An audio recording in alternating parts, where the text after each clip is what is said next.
with approaches to Talmud study. And we're featuring Rav David Bigman and Rabbi Daniel Roseler. Rav David has been one of the Rosh Yeshiva at Yeshivat Ma'al Gilbo since 1995. From 1983 to 1988, Rabbi Bigman was Rabbi of Kibbutz Ma'al Gilbo, and from 1987 to 92, Rosh Yeshiva Yeshivat HaKibbutz Hadati in Tzurim. Rabbi Bigman has served on various Batei Din, has long been active in the issue of get, refusal, and is currently of Bet Din of the International Bet Din. And Rabbi Harris met Rav Bigman through Yeshivat Ma'al Gilbo, and he's been a great source of inspiration ever since. And Rav Bigman has also spoken at Hampstead Synagogue. Rabbi Daniel Roseler has been Rav of El Zion since the summer of 2010. Having previously been the rabbi in the Belmont and Watford communities, Rabbi Roseler possesses a strong background in learning, and many rabbis turn to him for halakhic and rabbinic guidance. He spent 8 years studying Yeshivat Zion and was previously Rosh Kollel of the Kinloss Community Kollel. And Rabbi Harris grew up with him in Kenton and have been colleagues in the United Synagogue for many years, and he frequently consults Rabbi Roseler for halakhic advice. He also taught Rabbi Harris to blow the shofar. So we know that that lesson went very well. Okay, so over to you. Thank you so much. This is very, very special to be part of this event today. And I want to start by paying tribute to Rabbi Harris for 25 years of wonderful communal leadership and scholarship. There's so many things that can be said in tribute to Rabbi Harris. In particular, I want to say that, his book on modern orthodoxy, I was, initially thought of describing it as an impassioned defense of modern orthodoxy, but I think it's much more than that, and it's much better than that. It's an impassioned promotion of modern orthodoxy, and I think it's really one of the best books on the subject that is around, and really showcases and presents modern orthodoxy in such an amazing light. And I think Rabbi Harris has done an amazing job for the wider community as far as that's concerned. And as a colleague, I have to pay tribute to Rabbi Harris as somebody who's always stuck to his guns and refused to be cowed on matters of principle, even when there are others baying for blood. And I really, really admire you, Rabbi Harris, for that. And I wish you chazak ve'ematz for many, many more years of productive rabbonus. And very, very special also to see your mother online today. Have very, very fond memories of Shabbatot in the Harris household with Auntie Anne and Uncle Cyril, and really, really special to have her as part of this today. And I hope she gets much nachas, and I hope that she is also blessed with many, many healthy, happy, and productive years going forward. So I'm very pleased to be with Rabbi Bigman today, and we're down here to discuss approaches to Talmud study. Rabbi Bigman, as a Rosh Yeshiva in Yeshivat Ma'ale Gilboa, has not only taught and led his yeshiva, but he's also responsible somewhat for a revolution in styles of Talmud Torah, in styles of learning Talmud. There are lots of different what we call derachim or derechs in learning, brisker derech and pilpul derech, etc., etc. But Rabbi Bigman, perhaps you'll start off by telling us briefly what makes your approach to learning, the Ravadim approach, very, very special and different. I want to say how wonderful this event is, how nice it is to see Michael and Judith and Ann, I haven't seen in quite a while. And also, I remember quite well my wonderful visit in the community a few years back. So I would like to start by explaining in a somewhat autobiographical way how I changed the way I learned. It was a bit of a process, and I think it's quite interesting. And it places me juxtaposed to many others, but in a very interesting way. I started out at a very young age studying under Rav Aaron Soloveitchik.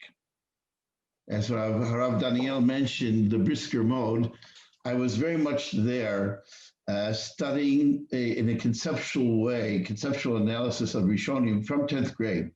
In 10th grade, I came to the Skokie Yeshiva, which was a yeshiva, which is very interesting because it was both a high school and a higher yeshiva together in one Beit Midrash.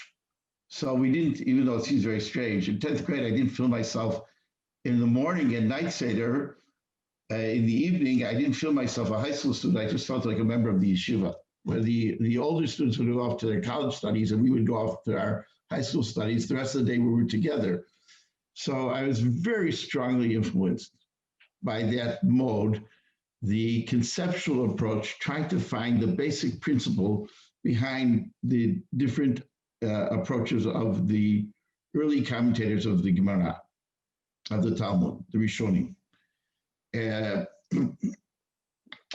There was one point which I took from Skokie Yeshiva very early, which was that there was a statement that everybody said there, Rashi is a Rishon, meaning Rashi is a commentator on the Talmud, and since he's a commentator on the Talmud, you should not take his approach as being the final rendition of what the Talmud has to say. You have to take into account that there can be other commentaries.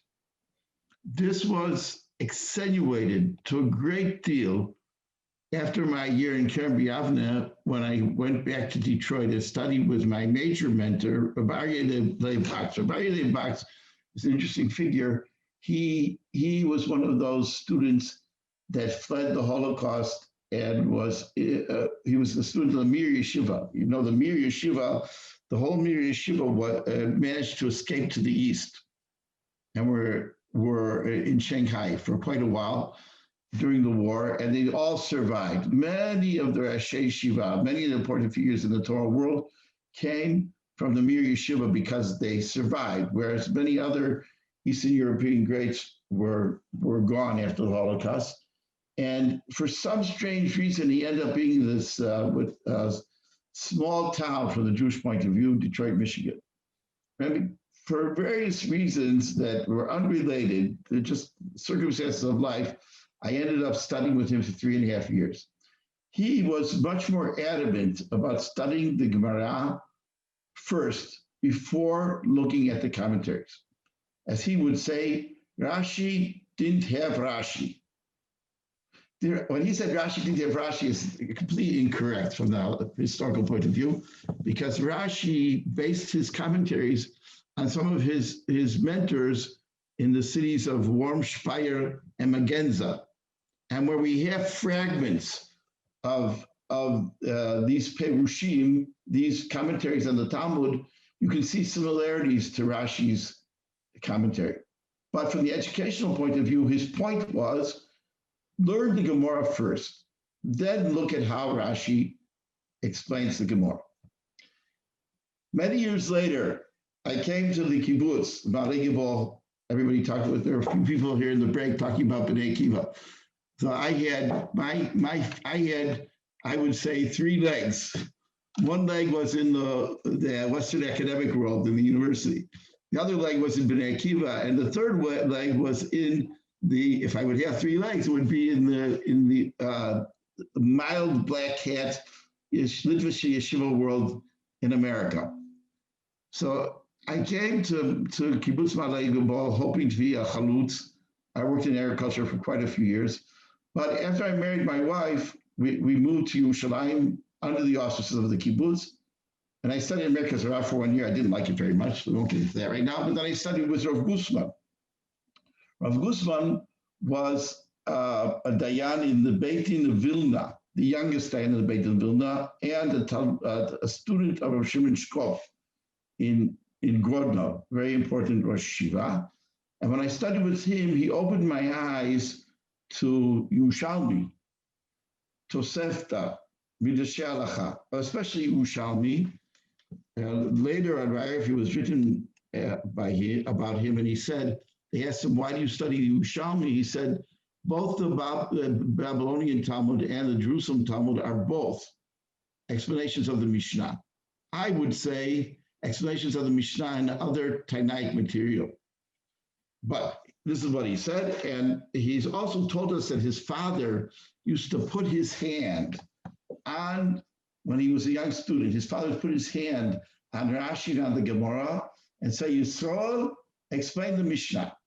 And when Rav Gusman would explain the Mishnah, then he would take his hand off and say, okay, your explanation of the Mishnah was very good. Let's see how Rashi explained it.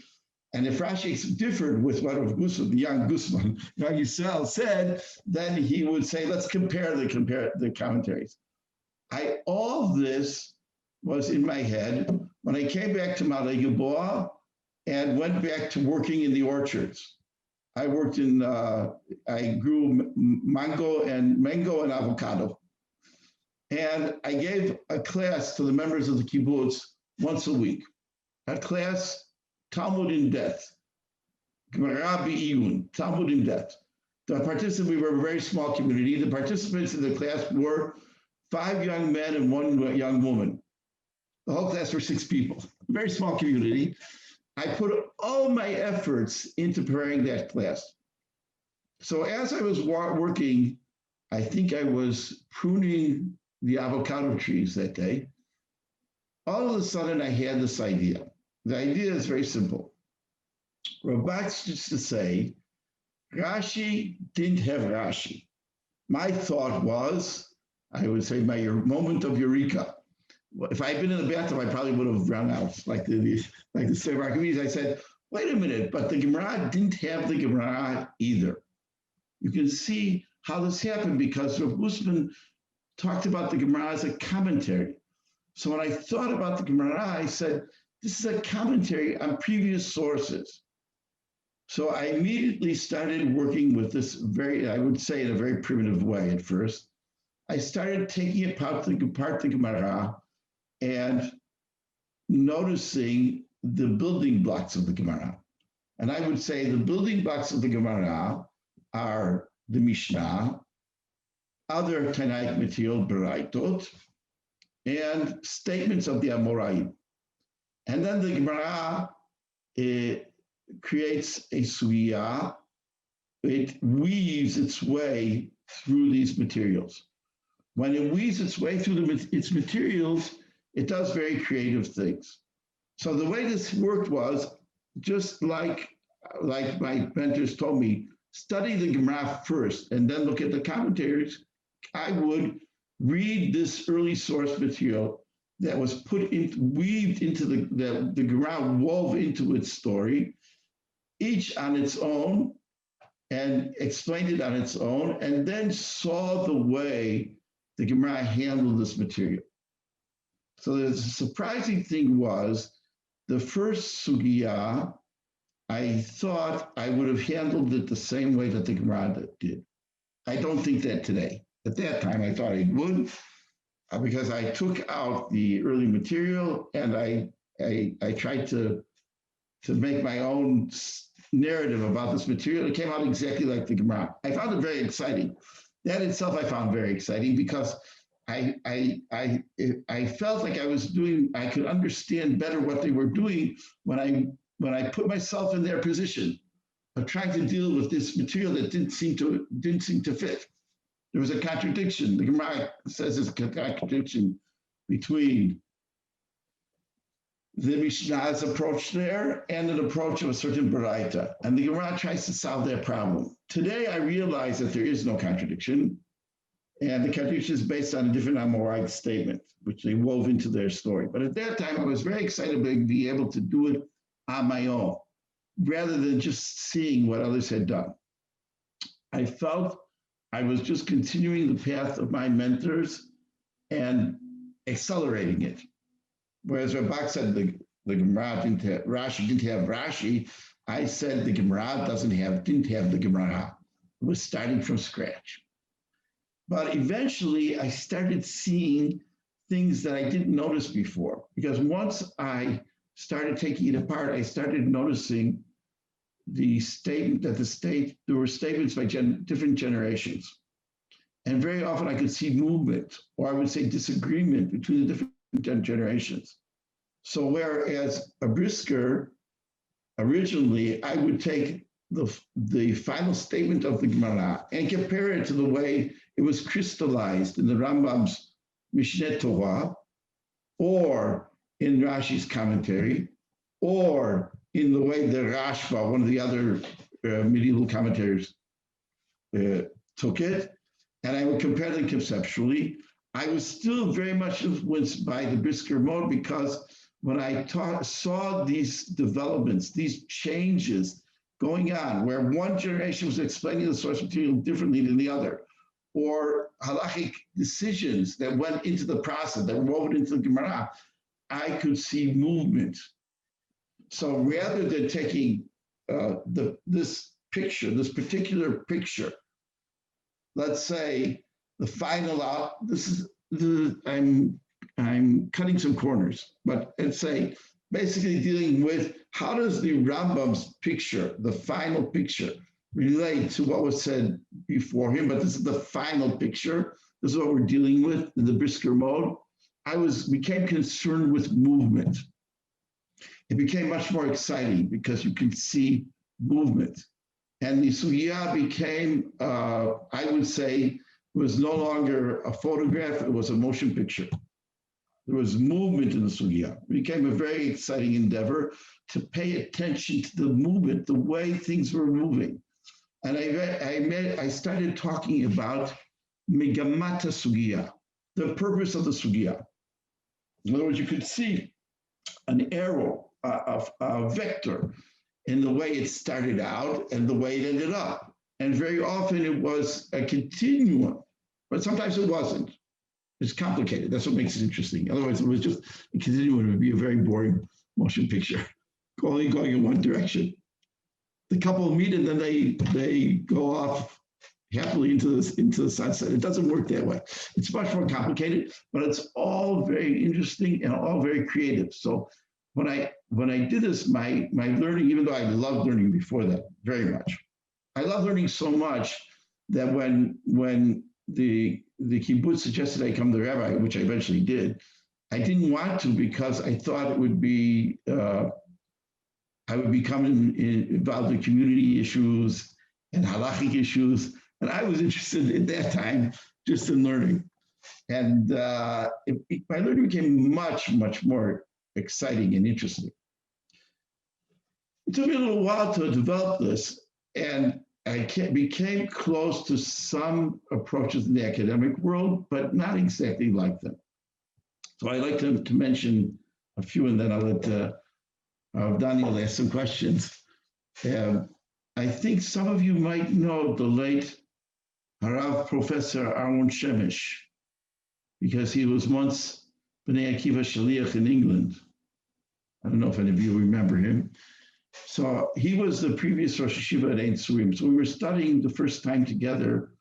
We studied a little bit. I used to go down there at first once a week, before I became the Rosh Yeshiva there. And we were learning a certain piece in Masechet Megillah that Aaron Zichrono Livracha was having trouble figuring out. And then I said to him, Aaron, you don't understand. It's simply that the first line of the Gemara is an introductory statement which has to do with the conclusion of the Gemara. And you can't understand the Gemara if you see its conclusion before you start. So just put that aside and see it as a heading that the editors put at the end. The conclusion was written at the beginning, at which point he said to me, David, you are more extreme than Professor Alivni. Professor Alivni was one of Shaul Lieberman's students and taught at JTS and eventually at Bar Ilan. I said at that point in time, I said, who's Alivni? In other words, I had no idea. It was completely done on my own as a continuation of my yeshiva background. At that point, I had no idea what was being done in the academic world. And in fact, they had no idea what I was doing. In other words, I was doing things that would only be done later on in the academic world because I was just continuing what my mentors had taught me. So, for instance, the idea that the sugya is woven for a certain purpose was a big, there was many people in the academic world didn't think it was possible to decipher this movement, to see what the sugya was trying to lead us to what conclusion the Gemara was trying to move us. But recently, one of the important professors of Talmud, a student of mine was in this last class, came to the Yeshiva for Shabbat, and he said, Professor so-and-so said, I should tell you that he's talking about, that now he's talking about Megamata Sugya, what the purpose of the Sugya is. So all this is very, very exciting and new, but it wasn't completely new because it was based on what my mentors had taught me. I just went a place further with that. Daniel, would you like to ask something? Because there was a monologue there. No, it's very, very fascinating, and I wanted to ask lots of things, and you've answered all the questions as we've gone along.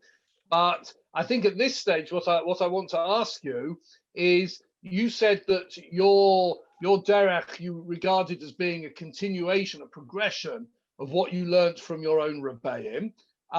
Did they see it, or would they have seen it as a natural progression of what they taught you? And what, if any, was the opposition to your new derech halimud? Okay, so it's very hard. You know, they used to say in America, what would the Rav say about this?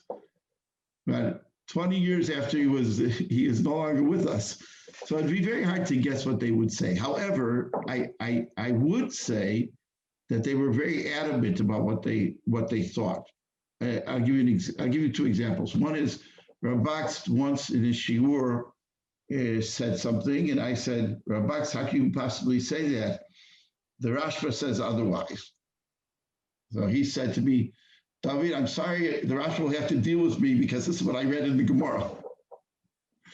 So that very, very radical. You know, what I read in the Gemara, I call it, in Hebrew we say barefoot. I don't think there's a word for it in English. Yachef, kriya yechefa. Just reading the text on its own terms and then looking at the commentators, who was very adamant about it in terms of Gemara, not in terms of taking apart the Gemara. Rav Gusman actually did this sometimes. And the Rishonim also do this sometimes. But they didn't do it as a matter of course. So it'd be very interesting to ask Rav Gusman, if he was still alive, what would he think about doing this on an everyday basis? Because from time to time, he would do it. That's why there's a book actually quote one of the articles of mine, which is called Reconstructing the Talmud. And in that book, they claim this is all new. It disturbs me no end, because all this was done in a sporadic way by Rishonim and Achronim. It just wasn't done as a matter of course. You can see comments of Rishonim and Achronim all the time that understood that this underlying principle that the Gemara is a commentary and that there's movement in the Gemara. They just don't do it as a matter of course. It's not like they don't always do it. They do it when necessary, which is also criticism of mine. Yes. So what you've described is very, very fascinating in terms of Talmud Torah and another way of learning, and equally valid Elu ve'elu divrei Elokim chayim, and you can approach the sugya from many different ways. Does your derech halimud lead to different halachic conclusions? And if it does, how are we supposed to square that with the 1,500 years that for which your derech halimud has been asleep, as it were? 1,500 years is too much. I think the Rif and the Rambam learned my way, and I think I can prove that, but I won't get into that right now. So I don't think it was asleep all this time, but there is one thing which people find very disturbing, which is the idea that there is movement in halacha, which didn't jar me at all when I discovered this, because I grew up in the ethos of Chidushei Torah, so I thought, well, not only do Achronim make Chidushei Torah, even the Amoraim or the Tanaim make Chidushei Torah. It flowed with me. I think that it only changed it in a very minor way. It's significant, but only in a minor way. Because if we accept this process as being a significant process, which has to be done a certain way, then we accept its outcome as well. In other words, I accept the process as its outcome, even though it's a multi-generational process and you see development. There is one point, however, which I think is very important, which is you gain or you lose. You either gain the idea that there's flexibility, or you lose the idea of rigidity, because you see these creative processes. So you become. Doesn't change the content, because I will accept what Shulchan Aruch says, as so to speak.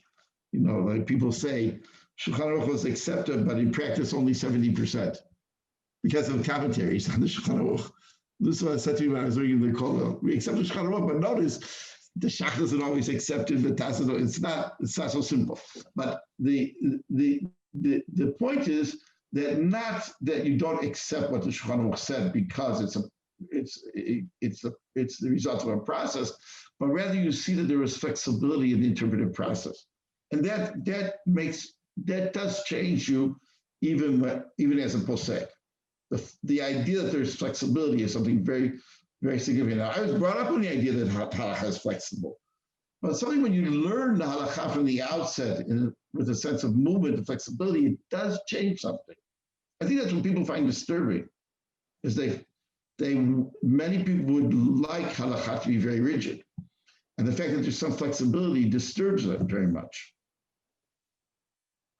And just a final question, we're almost out of time, but what would you say about all the other darchei halimud which overlook what you see as being so critical to a proper understanding of Talmud? Would you be as radical as to say that they've misunderstood it and missed the point, or would you say that it's just a different way of learning? Okay. First of all, I appreciate all ways of learning. Second of all, very often it's actually complementary. If you, as a student of the Gush, will understand this perfectly. When you see the way Reb Chaim explains the Rambam, there's still significant in terms of the final picture.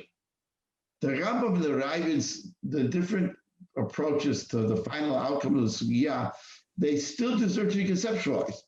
So it doesn't really bother you that they missed what Abaye said after Rava prevailed. Is a very good example, right? Usually Abaye and Rava and Abaye disagree, and then Rava or Rav Ashi actually undoes everything that was done before him. In some sugya, Rav Ashi just turns everything over. So you study what the final outcome of the halakha will be, what Rav Ashi said, but it just said other statements sort of get lost along the way, right? So it becomes very interesting to study what all these thoughts were, and it also enriches the final picture. There was a big argument on the Brisker about the Brisker Derech. How much time do we have? There was a big argument. About 1 minute. 1 minute. So the Sabavi Slobodka disagreed very much with the Brisker movement, the Brisker point of view. One of the things he says is, he doesn't say this in arguing with them, he just says that the Hava Mina is very important. How do you say Hava Mina in English? Daniel, how do you say yes, the original initial assumptions. The initial assumption is important in understanding the final outcome. So I think that has become much more significant now. In other words, when you read the final outcome just opposed to the process, the final outcome becomes accentuated to a great deal. So I have no problem with it. And also, I want to say, it actually helped me understand very creative approaches like the Chatam Sofer, who's very creative, even though he says, Hadash Asur Min HaTorah, anything used is wrong, and he was against the reform movement, but he's quite a creative posek. And at one time, I couldn't understand the creativity because the idea of creativity sort of got lost somewhere. And he does very creative things. And it gave me appreciation for Achronim that I didn't have appreciation for them previously because I was concerned with the simple truth of the sugya. But now when I see creative process, I understand it as a continuation of things that were done previously. So in a way, it broadened my approach to Achronim especially. Shkoyach, shkoyach. Thank you. That was absolutely fascinating. Thank you so much for sharing that with us. Thank you very much indeed to Rav David Bigman and Rabbi Daniel Rosalar. That was a really fascinating session, telling us about the rhythms and patterns of the Talmud that can really open new ways of study. And coming up next, we have a session on contemporary philosophy and Judaism. So over to you, Judy, when you're ready. But thank you very much. And we will continue now with the International Day of Jewish Learning.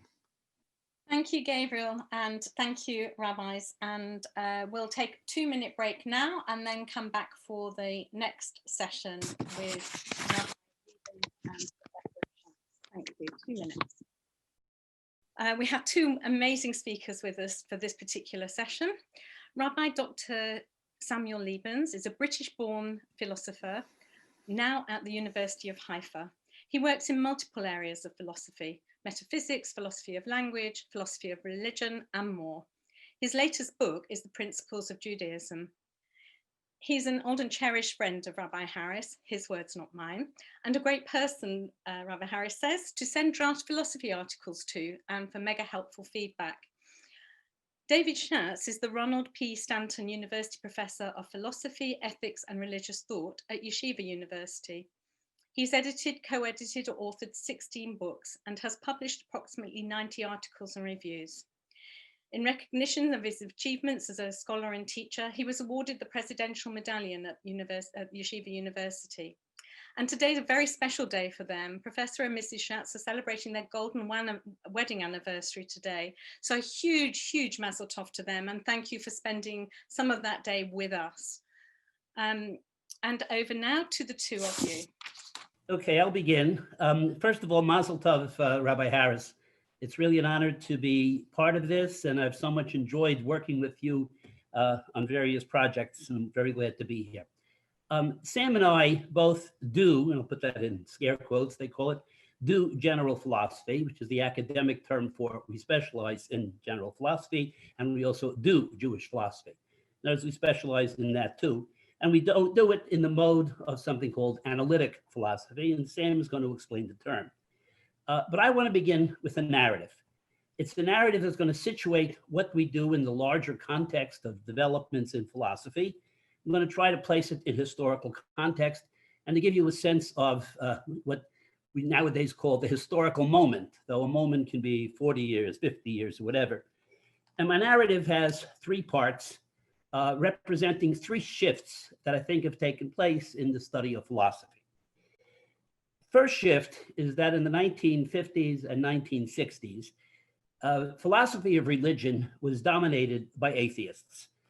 Names like the British philosopher Anthony Flew, American philosopher Paul Edwards, and theists, that is believers, rarely got a word in edgewise, and it was smart of them not to because of the fear of professional suicide. But sometime in the 1970s, quite a number of philosophers who were devoted to Christianity and had made their reputations, stellar reputations, in other areas of philosophy, came to be very open about Christianity. It was part of, I think, the general re-emergence of religion. And as a result, there was a highly developed and robust and rich philosophy of religion developed by Christian thinkers.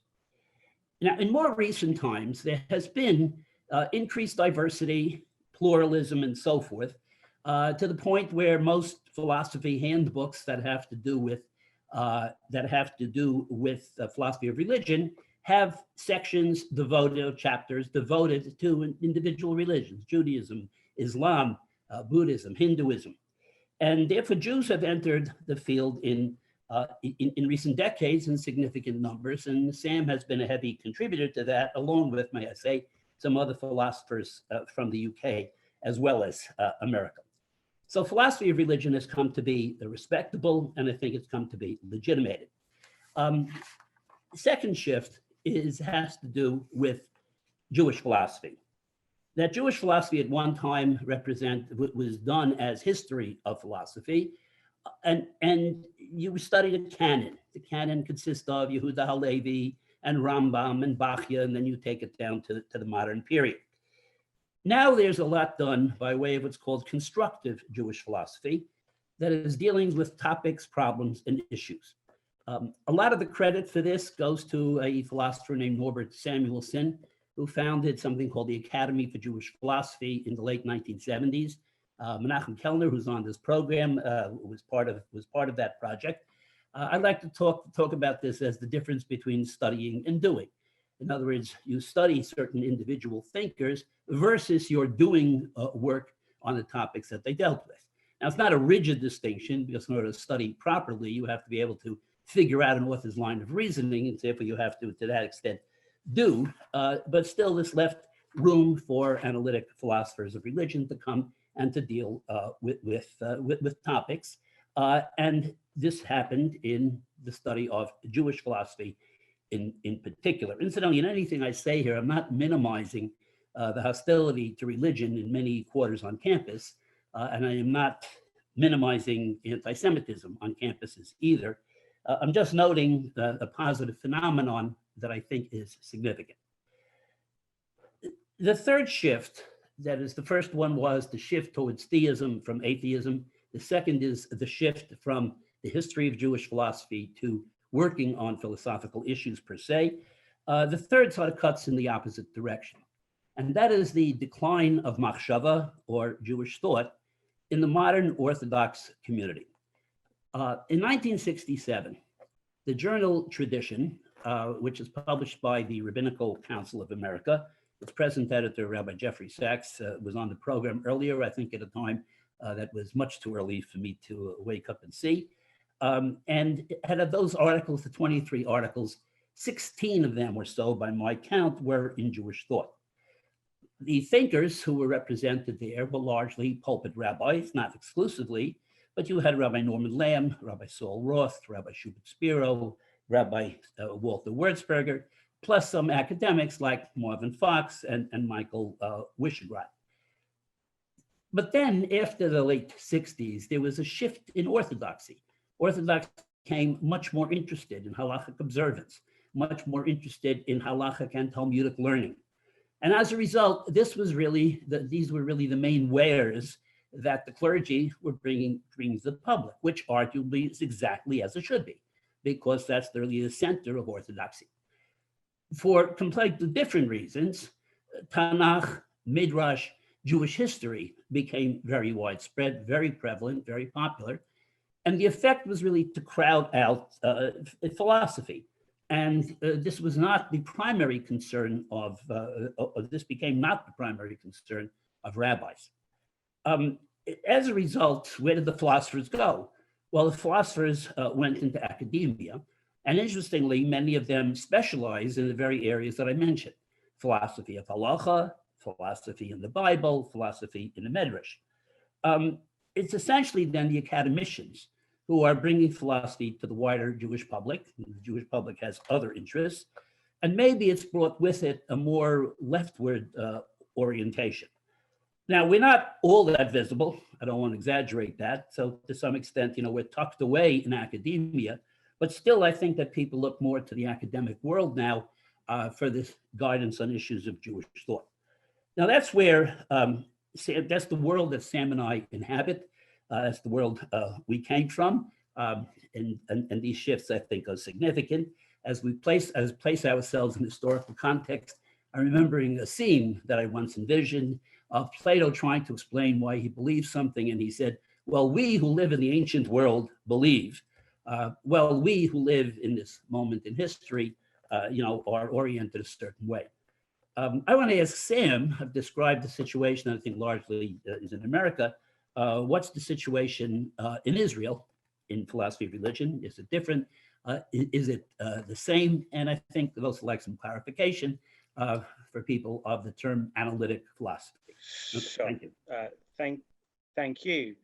Let me just say, first of all, like Professor Schatz, what an honor it is to be at this event in order to give honor to Rabbi Harris and this tremendous achievement of 25 years.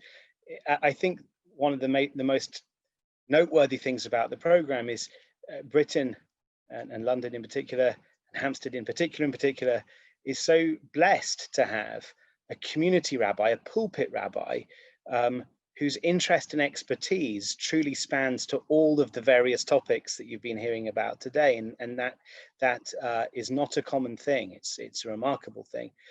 Anyway, in order to answer David's questions about Israel and the UK, and also something about what do we mean when we say that we are analytic philosophers, I'll say the following. So I'll start with the definitions of analytic versus continental philosophy. So philosophy in the West sees itself, Alfred North Whitehead said all Western philosophy is footnotes to Plato. Clearly it starts in ancient Greece, and there's a shared history through the ancient philosophers, through Roman philosophers like Cicero, and then through the medieval period, and then you have the modern period from Descartes to Kant. But then, really in the late 1800s, the 1890s, some place it a little bit later, some people place it a little earlier, there was something of a schism between philosophy in continental Europe and philosophy predominantly in English-speaking countries. And indeed, analytic philosophy is sometimes called Anglophone philosophy, because it's the philosophy that's mainly conducted in the English language. Only problem with that, of course, is that many of the founders of Anglophone philosophy were not English speakers. The Vienna Circle and Ludwig Wittgenstein and Gottlieb Frege, there were a good number of German speakers there too. It's just, it took off in English-speaking countries in a way that it didn't on the whole in continental Europe. I think that had a lot to do with the advocacy of two particularly eloquent English language authors who were dedicated to the cause, and that's G.E. Moore and Bertrand Russell. But what's the difference between, we have this shared history from Plato until roughly Kant, and then we kind of split up. What's the difference? Well, there were a number of doctrines that the early analytic philosophers all believed that set them apart from some people. They were, on the whole, opposed to idealism, which is the view that somehow the mental, the mind, is more fundamental and more primitive, more important somehow than the non-mental. So the early analytic philosophers were almost universally opposed to that. They had this doctrine called logicism, which was a doctrine about the relationship between logic and mathematics. They had a notion called pluralism, which doesn't mean what it means at JW3 or Limud. Pluralism for Bertrand Russell meant that numerous objects exist, because there was this view called monism, according to which only one object existed, and all appearance of diversity, of distinction, was somehow a vicious abstraction, an illusion. We are all part of one greater thing, and if anything, the whole is more real than the parts. That was the monist view. The analytic philosophers rejected that, and they were pluralists. But in the years that followed, almost all of these doctrines fell by the wayside, with major players in the analytic tradition just disagreeing with them. So today you have analytic monists and you have analytic idealists, and Kurt Gödel all but disproved this view called logicism, which was a view about the relationship between mathematics and logic. So what was left? Well, when I try to describe what it is that analytic philosophy has left, I like to borrow from a colleague of mine from the University of Notre Dame, not Notre Dame. I made that mistake when I asked for directions to it in South Bend, Indiana. Where's Notre Dame? And they were like, what? Until I figured out you have to say Notre Dame, and then they knew where it was I was looking for. So in the University of Notre Dame, there's this guy called Mike Ray, and he said something useful. He said that analytic philosophy these days is more about a style of philosophizing and a shared intellectual history. So after we broke off from the continent after Kant, and you have Russell and Moore and Wittgenstein and A.J. Ayer and Quine in America, and David Lewis in America, Hilary Putnam, Saul Kripke. There's a Ruth Barkan Marcus. There is a tradition of analytic philosophers. We're all reading each other's work, and all of us agree that we can't make head nor tail of Hegel, which is what's going on the continent. People are reading Hegel, Heidegger, Nietzsche. There's a different canon of texts. We share the canon of two philosophical traditions. We share up to roughly Russell, or a little bit earlier, like Bernard Bolzano or something. And from that point onwards, the canon splits, and analytic philosophers are reading other analytic philosophers. So part of what makes you analytic philosopher is merely who you're reading. But there's also a style of philosophizing, and that characteristic style includes the following features, which I take from Michael Ray. Writing which expresses philosophical positions in sentences that can be formalized and logically manipulated. We love symbolic logic. Analytic philosophers believe that somehow if you really study logic deeply, you'll understand more about arguments and how they work. 2, writing which prioritizes precision, clarity, and logical coherence. Sometimes continental philosophers, and I'm not saying this to besmirch them, but they purposefully engage in writing that isn't concise and which isn't clear because they believe the facts are not clear and that the facts somehow can't be communicated, perhaps, without poetry, metaphor, certain rhetorical flourishes. But we in the analytic tradition tend to think that, to use the words of Wittgenstein, what can be said clearly, and what can't be said shouldn't be said at all. So it's a style of writing which, as I said, prioritizes precision, clarity, and logical coherence. And we tend to avoid non-decorative use of rhetorical flourishes. So we can engage in rhetorical flourishes all we like, but they must be only the decoration, not the substance. Whereas perhaps some continental philosophers might believe that the real substance can't be conveyed without a certain amount of flourish, and therefore their flourishes are not just decorative, they're something more. We like to work with well understood primitive concepts and define our concepts and our terms very, very clearly. So we like logic, we like science, we like clear definitions, we like concision. That's in a nutshell analytic philosophy. And let me just relate very quickly to David's actual question before I pass it back to him.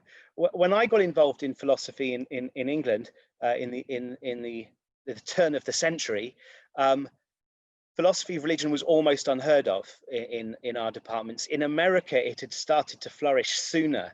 In the 70s, there were these really great Christian philosophers who founded the Society for Christian Philosophy, and they made Christianity kind of respectable in analytic philosophy departments from the 1970s onwards. That took a little longer, I think, to catch on in Britain. There were some great religious philosophers, Michael Dummett, Anscombe, Peter Geach, but philosophy of religion wasn't a major concern of British philosophy, but that is changing, and it's becoming more respectable. And I think that's because Britain is following the trends set in America.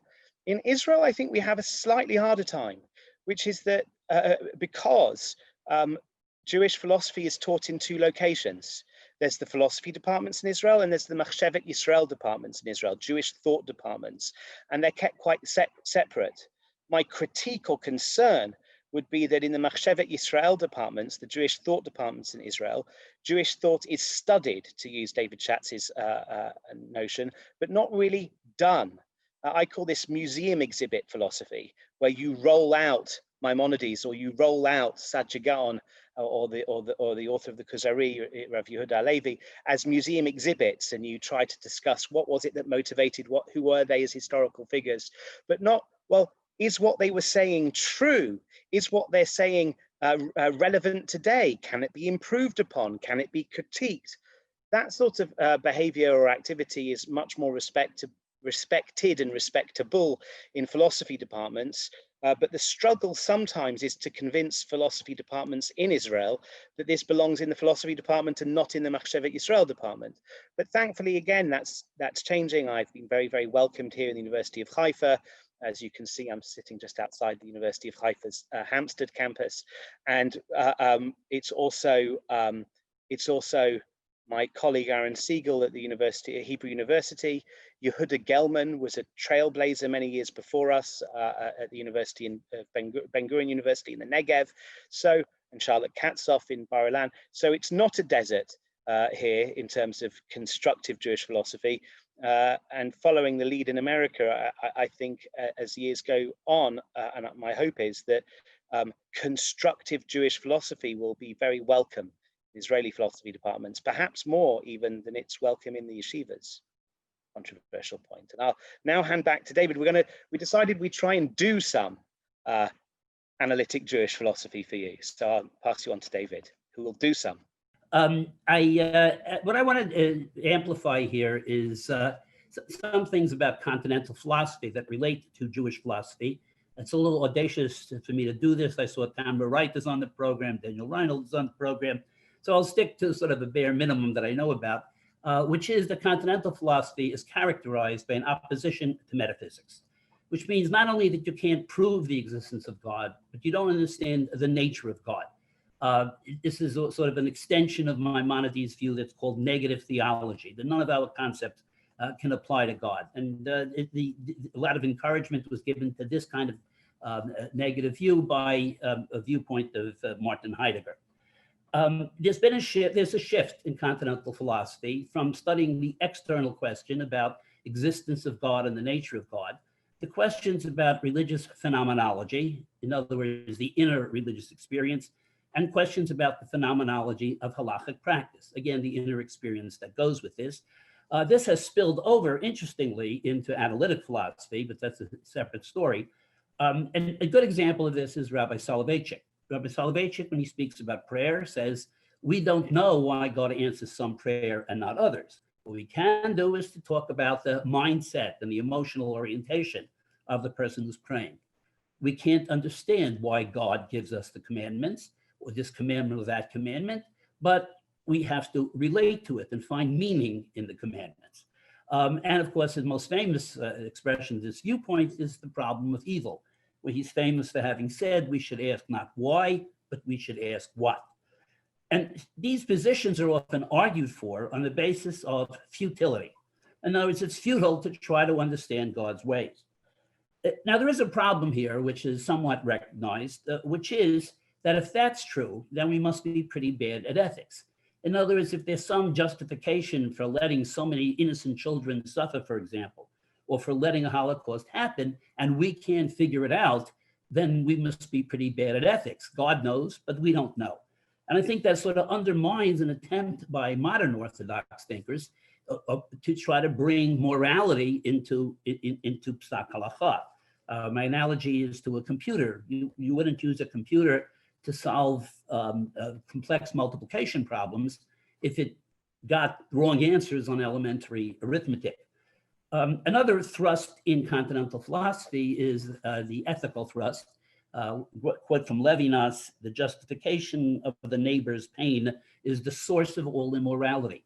In other words, the more I can justify why my neighbor is suffering, the less reason I have, the less motivation I have to do for him. Rabbi Soloveitchik uses a similar argument. Now, the contrast between analytic and continental on these facets is not total. There are parallel developments in analytic circles in a view called skeptical theism, but this is largely the picture. The lack of interest in studying the nature of God on the grounds that it is futile, and instead the emphasis on interreligious practice that characterizes continental philosophy. Analytic philosophy is full of discussions of the attributes of God, even attributes you never thought of. I believe it's in perfect being theology, and a lot of the theology is spent cashing in what do these attributes mean. I think that it may be that the Shoah has made this the preferred option for some, the thesis that we can't know God's ways. Sam may want to say some more about negative theology or mystery, or if not, we can skip to our wish list, however you want to do it. Yeah. Okay. So, yeah, we'd planned to be able to talk about much more, but David and I have never been able to have a conversation that's less than about 2 hours long. So I don't know how we thought we would be able to fit our thoughts into something shorter. I will say something briefly about negative theology and analytical theology. I think, and I think that will be a nice segue into the more personal side that we wanted to speak about just at the end, David. So I'll just say very briefly, I think analytic philosophy of religion is sometimes accused of being quite divorced from lived religious life, because we like to kind of discuss, could God really lift a stone that was, could God really create a stone that was too heavy for him to lift, trying to figure out what does omnipotence really amount to. But these abstract philosophical discussions, fun though they may be, don't tend to have all that much relevance, you might think, to the religious life. And they also don't make all that much room for mystery, which is a big part of religious life. The analytic philosopher of religion, if he or she is a theist, sometimes makes it sound as if they know so much about God that they've got kind of some sort of direct access to his personal phone number or something. But actually, and I think in recent years, analytic philosophy itself has become more humble, perhaps, about what it can hope to achieve. David Schatz mentioned a view called skeptical theism, which is a much more, you might say, humble approach to the problem of evil, recognizing that there are certain things that we just can't hope to know. And I've been involved in some work on negative theology, which early analytic philosophers of religion generally thought was just stupid. Right, Alvin Plantinga and Peter van Inwagen treat negative theology as it's stupid. Right, it says you can't say anything about God. Well, if you can't say anything about God, then you shouldn't be able to say that you can't say anything about God. End of discussion. Silly tradition. But actually, analytic philosophy now is starting to recognize that no, a profound understanding of language and logic can help you to understand the limits of language and logic, and can help you to kind of get a grasp on what mystery is, even if it is by definition mysterious. Okay, we were supposed to finish, but what I'd like to do is to ask David. David, how do you relate this seemingly cold and abstract logic chopping of analytic philosophy of religion to your own lived religious reality or personal religious life? Okay, the first thing I want to say is that I do not agree with the viewpoint, of course, that it leaves you cold. And one of the reasons is simply empirical. I mean, that the analytic philosophers I know are very devout and very passionate. The same way that a mathematician can love his or her subject, we can love our subject, even though it's so abstract. I compare this to a neuroscience researcher. She pokes at brains all day long, and at the same time, it's in the service of a very great goal, humanity. And when you sit back and you look at what you're doing, you say to yourself, I did something with my life that's very meaningful. So it can be part of your religion. And I think what it does in particular is that it deepens what you believe. You have a much clearer idea of what you believe and what you practice. And it gives you, I think, something else, which Daniel Reinhold emphasized in a recent article. It gives you the full array of options that are available in Jewish tradition. So you don't become stuck in what you learned when you were very young. It's a very strange theology that says that what you learned at age 10 is what you should believe at age 35.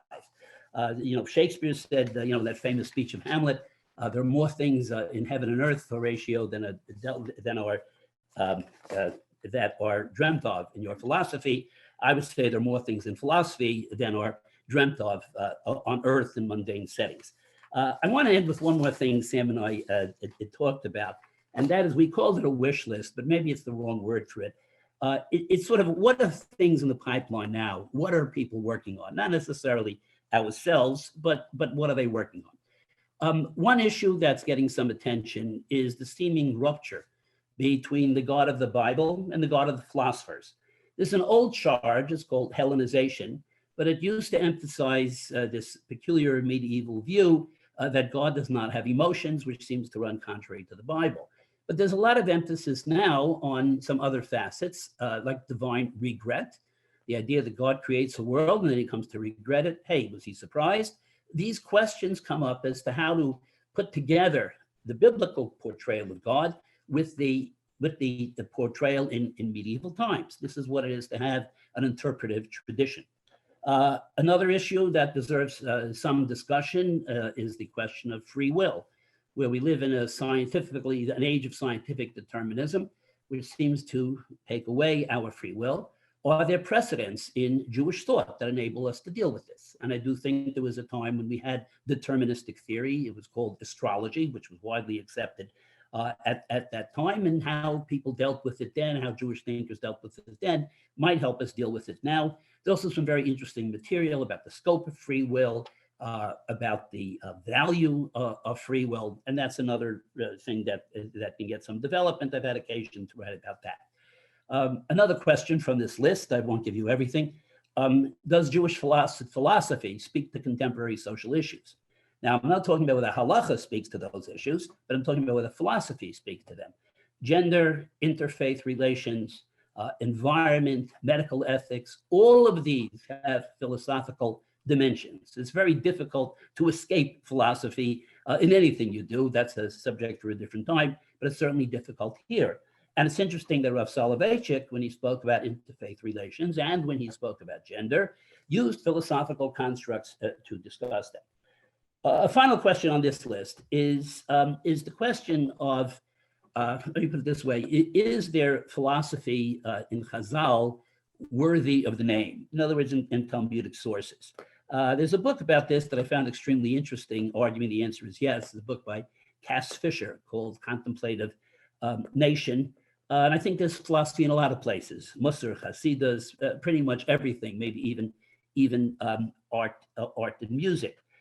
This question is discussed in a very interesting way in a book that Sam co-edited with Aaron Siegel and Donnie Rabinowitz, called Jewish Philosophy in an Analytic Age, where they were taken to task by a contributor. It was set up as a dialogue about this very question, whether you can discuss these philosophical questions from Chazal in the abstract without paying any attention to what kind of society. David, I can see Judy's telling us our time's up, but I hate it because you're advertising a book I edited and which you contributed a great chapter to as well. I'm really, really sorry. We haven't allowed anybody to go over all day, so we just don't want to start now. So my apologies, and thank you so much. Fascinating session. And yes, we could have gone on for the 2 hours that you obviously would have liked. Unfortunately, with 25 speakers, we want everybody to have the right amount of time. So thank you, Sam. Thank you so much, David. Enjoy your golden anniversary. Have a wonderful rest of the day. And I'm going to hand back to Gabriel. We'll not take a break at this point. We'll go more or less straight into the next session. My thanks again, and I apologize, Sam, that you didn't get a chance to finish off properly. No problem. You, and please God, next year will be in person. Thank you. Thanks, GD. Well, thank you very much. And now I didn't think we were going to have trouble with the philosophy session, which is trends and directions in contemporary orthodoxy, theological and sociological. And I'm going to introduce the chair of that session, who is Rabbi Gideon Sylvester, who is the United Synagogues rabbi in Israel. He has worked as an advisor on diaspora affairs at the Office of the Prime Minister of Israel and taught Jewish approaches to human rights to Israeli students at the Hebrew University. Prior to making Aliyah, Rabbi Gideon served as rabbi of Radlich Synagogue, developing it from an embryonic community into Britain's fastest growing modern Orthodox synagogue. Rabbi Gideon contributes to the Times of Israel, Jerusalem Post, and the JC. And Rabbi Gideon is an old friend and very dear friend of Rabbi Harris. So over to him. Hello, good afternoon, everybody. Thank you very much for those words of introduction. On behalf of our entire panel, I'm going to congratulate Rabbi Michael Harris, and just say how wonderful it is to celebrate these 25 years and how lucky Hampstead Synagogue is to have had 25 years of such outstanding spiritual leadership. I remember when Rabbi Sachs of blessed memory came to Israel in the year before he took over as chief rabbi. He came on a sabbatical and he spoke to us about his vision for the rabbinate under his forthcoming chief rabbinate. And one of the things that he said very clearly was that he wanted a rabbinate that was thinking, a rabbinate that was writing, and a rabbinate that was publishing. And I'm not sure how many of us lived up to that, but Michael really has and continues to, and produces outstanding works. Two of them are here. And if you haven't read them, I highly recommend them. There's more that I don't have. But we congratulate you, Michael, and we thank you also for your wonderful, generous, and loyal friendship. On our panel today, we have an outstanding panel who I'm delighted to introduce. I could take the entire time, our entire allotted time, just introducing them each because they have many achievements, but we're going to keep it fairly short. So I'm going to start with Professor Chaim Waxman. Professor Chaim Waxman is a neighbor. He's a very dear friend, but more than that, he's also Professor Emeritus of Sociology at Rutgers University. He's currently a professor at Hadassah Academic College. He too has many, many books. His most recent is this one here, which we're going to be discussing a bit today, which he's going to be drawing on, but he also has books about religious Zionism and many others. So well worth reading. Our second panelist is Dr. Lindsay Simmons, who is a research fellow at LSJS and has really pioneered the fields of gender in Britain. And to have a woman scholar in Britain is a rarity. And to have discussion of gender in the Orthodox community is an even greater rarity, I think. But perhaps things have changed since my time. So we're very excited to have Lindsay and to have her contribution to this panel. She's also an old friend. The third panelist, Professor Mark Shapiro, is the Weinberg Chair in Judaic Studies at the University of Scranton. He is not an old friend, but I've not dared say this to you, Mark, but I've wanted to write it in an email because Mark Shapiro has been a hero of mine for many years. He is also very prolific and he writes fantastic books. And if you haven't read them, I hugely recommend them about kind of the cutting edge between religion and history and the dilemmas that poses. And it's a real honor to have you with us as well this afternoon, and lovely to meet a hero. So what I thought we'd discuss this afternoon, because each of our speakers brings their own expertise to the subject, is a quote from Michael's book, which seemed an appropriate starting place. So if you look on page 16 of Faith Without Fear, as Michael discusses the philosophy of modern orthodoxy, which is so dear to him and which he's pioneered so much, he brings a metaphor from Benjamin Brown's Hebrew article, which Michael says in beautiful language, it seems to me a sensible, moderate view, which is also very English. And he says that orthodoxy adds, in his metaphor, new flaws to pre-modern traditional Judaism, but that these always rest on the lower flaws established by tradition. So the Orthodox community is constantly adding flaws to the building, but those flaws are built on the flaws that came before. And then Michael discusses the fact that, well, sometimes we're a little bit selective about the flaws upon which we build and how we choose to do that.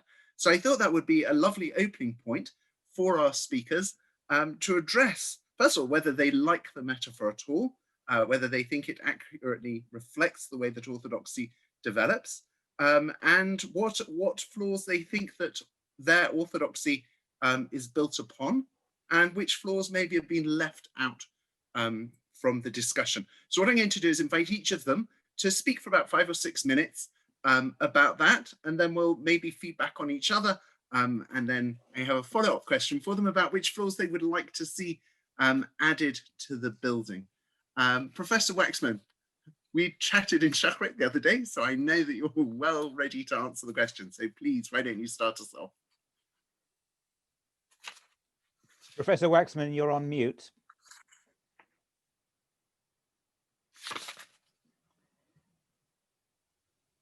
Just used up a couple seconds, valuable seconds. I apologize. I apologize, Gidon. I know you told me not to, but I could not start without giving some bracha, shalom, to Rabbi Dr. Michael Harris, whom we are all here to honor, and he duly deserves it. And it's a pleasure to be here.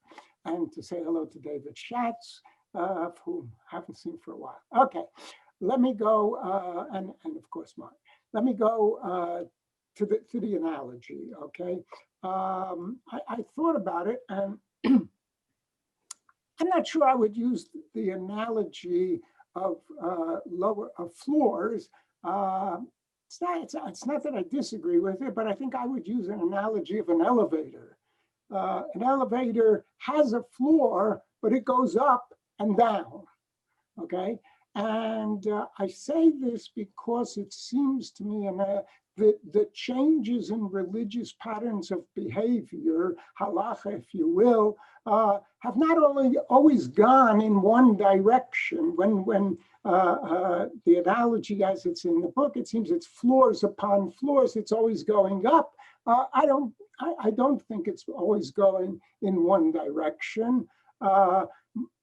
Well, it's true, most of us think of halacha, may think of halacha becoming increasingly stringent, and in fact it has in many ways. However, as I argue in the book, the direction of change is not uniform.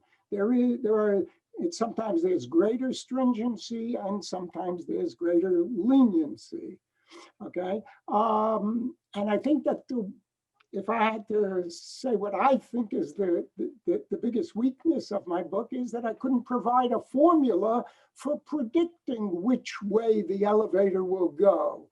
I mean, we know that bank of elevators, you have elevators that go up and down, arrows up and down.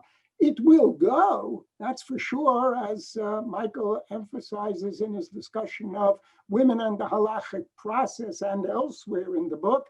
The social reality of modernity requires it, okay? What I'm considering, I think that the inability to predict the direction may be related to a similar issue of predicting in the social sciences. I recall the textbook in my introductory sociology course at City College in New York in 1959 put it, human behavior is less predictable than that with which the physical sciences deal. Even the physical sciences are not 100% predictable, and determinism, David Schatz spoke about determinism. Well, it's determinism, not all, Durkheim puts it in terms of sociology. Sociology need not choose determinism any more than free will. I don't know, but I do know that human behavior is less predictable. Let me give you an example, just personal example, if you will. And I've dealt with the impact of the coronavirus on Orthodox Jewish behavior. My mazel, just shortly before the outbreak of the virus, I was working on a manuscript, on a proposal for a manuscript, and I had almost a commitment from a publisher for a contract when I finished it. I was writing on the impact of cyber culture on Orthodox Judaism. And I thought that it presented very serious challenges to Orthodox Judaism. Well, along came the coronavirus, and much of what I had foreseen as major problems has not turned out to be turned out to be major problems. With respect to the impact of coronavirus on religion, in the United States. There was a May 23rd headline in The Economist, the US edition, excuse me, reported that the virus, quote, the virus is accelerating de-churching in America. And it cited observers as suggesting the pandemic may also lead to the closure of churches that might otherwise have survived for years. Although a majority of churches have moved services online, many report falling levels of engagement. Well, in fact, the falling levels of engagement in American Christianity were not caused by the pandemic. They were there before that.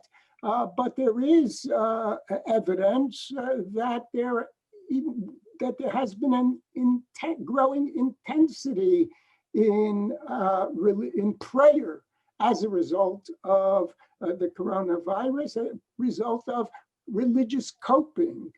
As Jeanette Benson at the University of Copenhagen puts it, when faced with uncertainty and adversity, humans have a tendency to use religion for comfort and explanation, okay? Let me give you an example from the modern Orthodox community.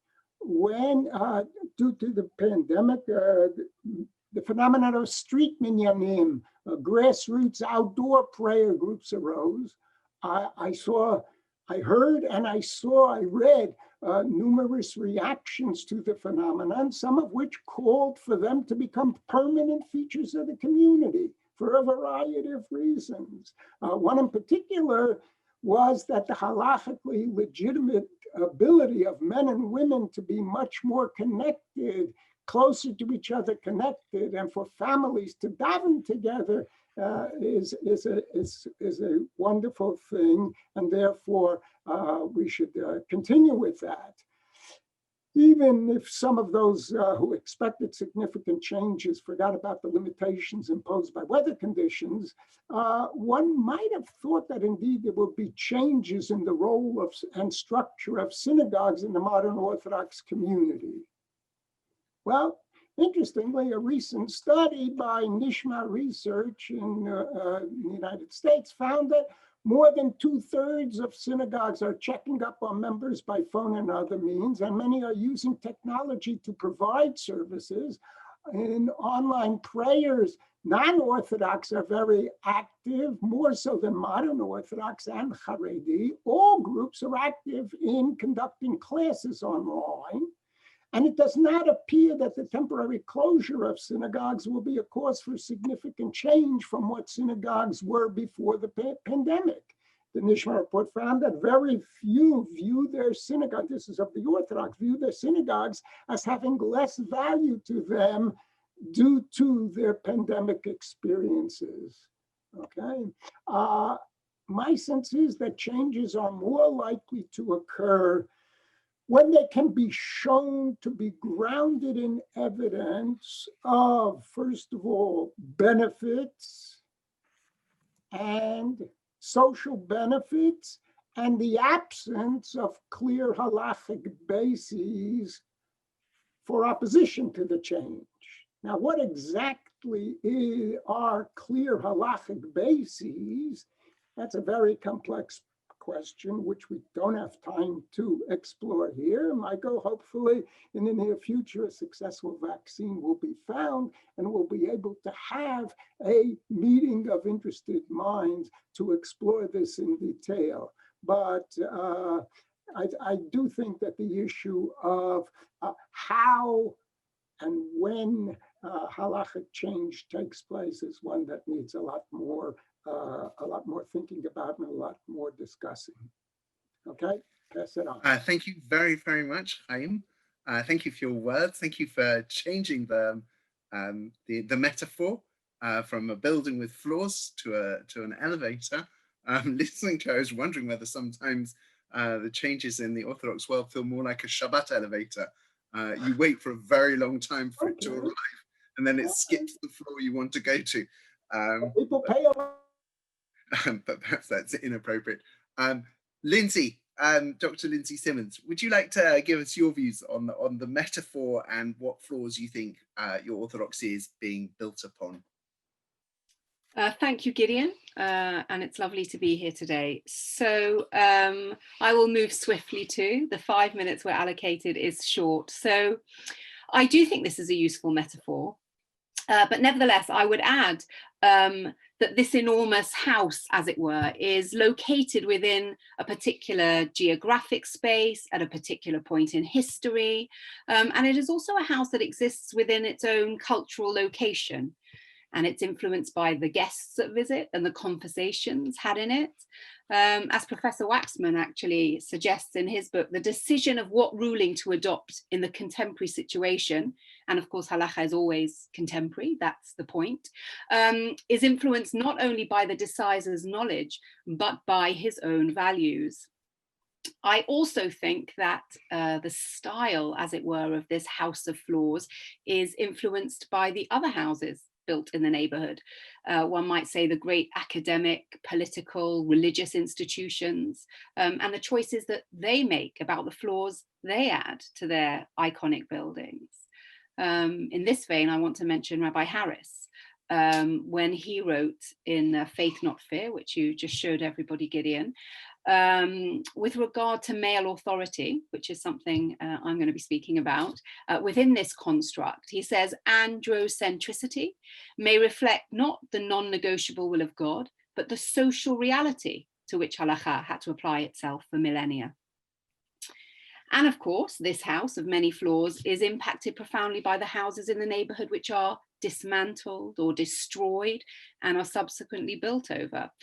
In this vein, I was thinking that only, say, 40 years ago, women could not ordinarily sit in a Beit Midrash, a study hall, or attend a Talmud class, or make halachic legal decisions.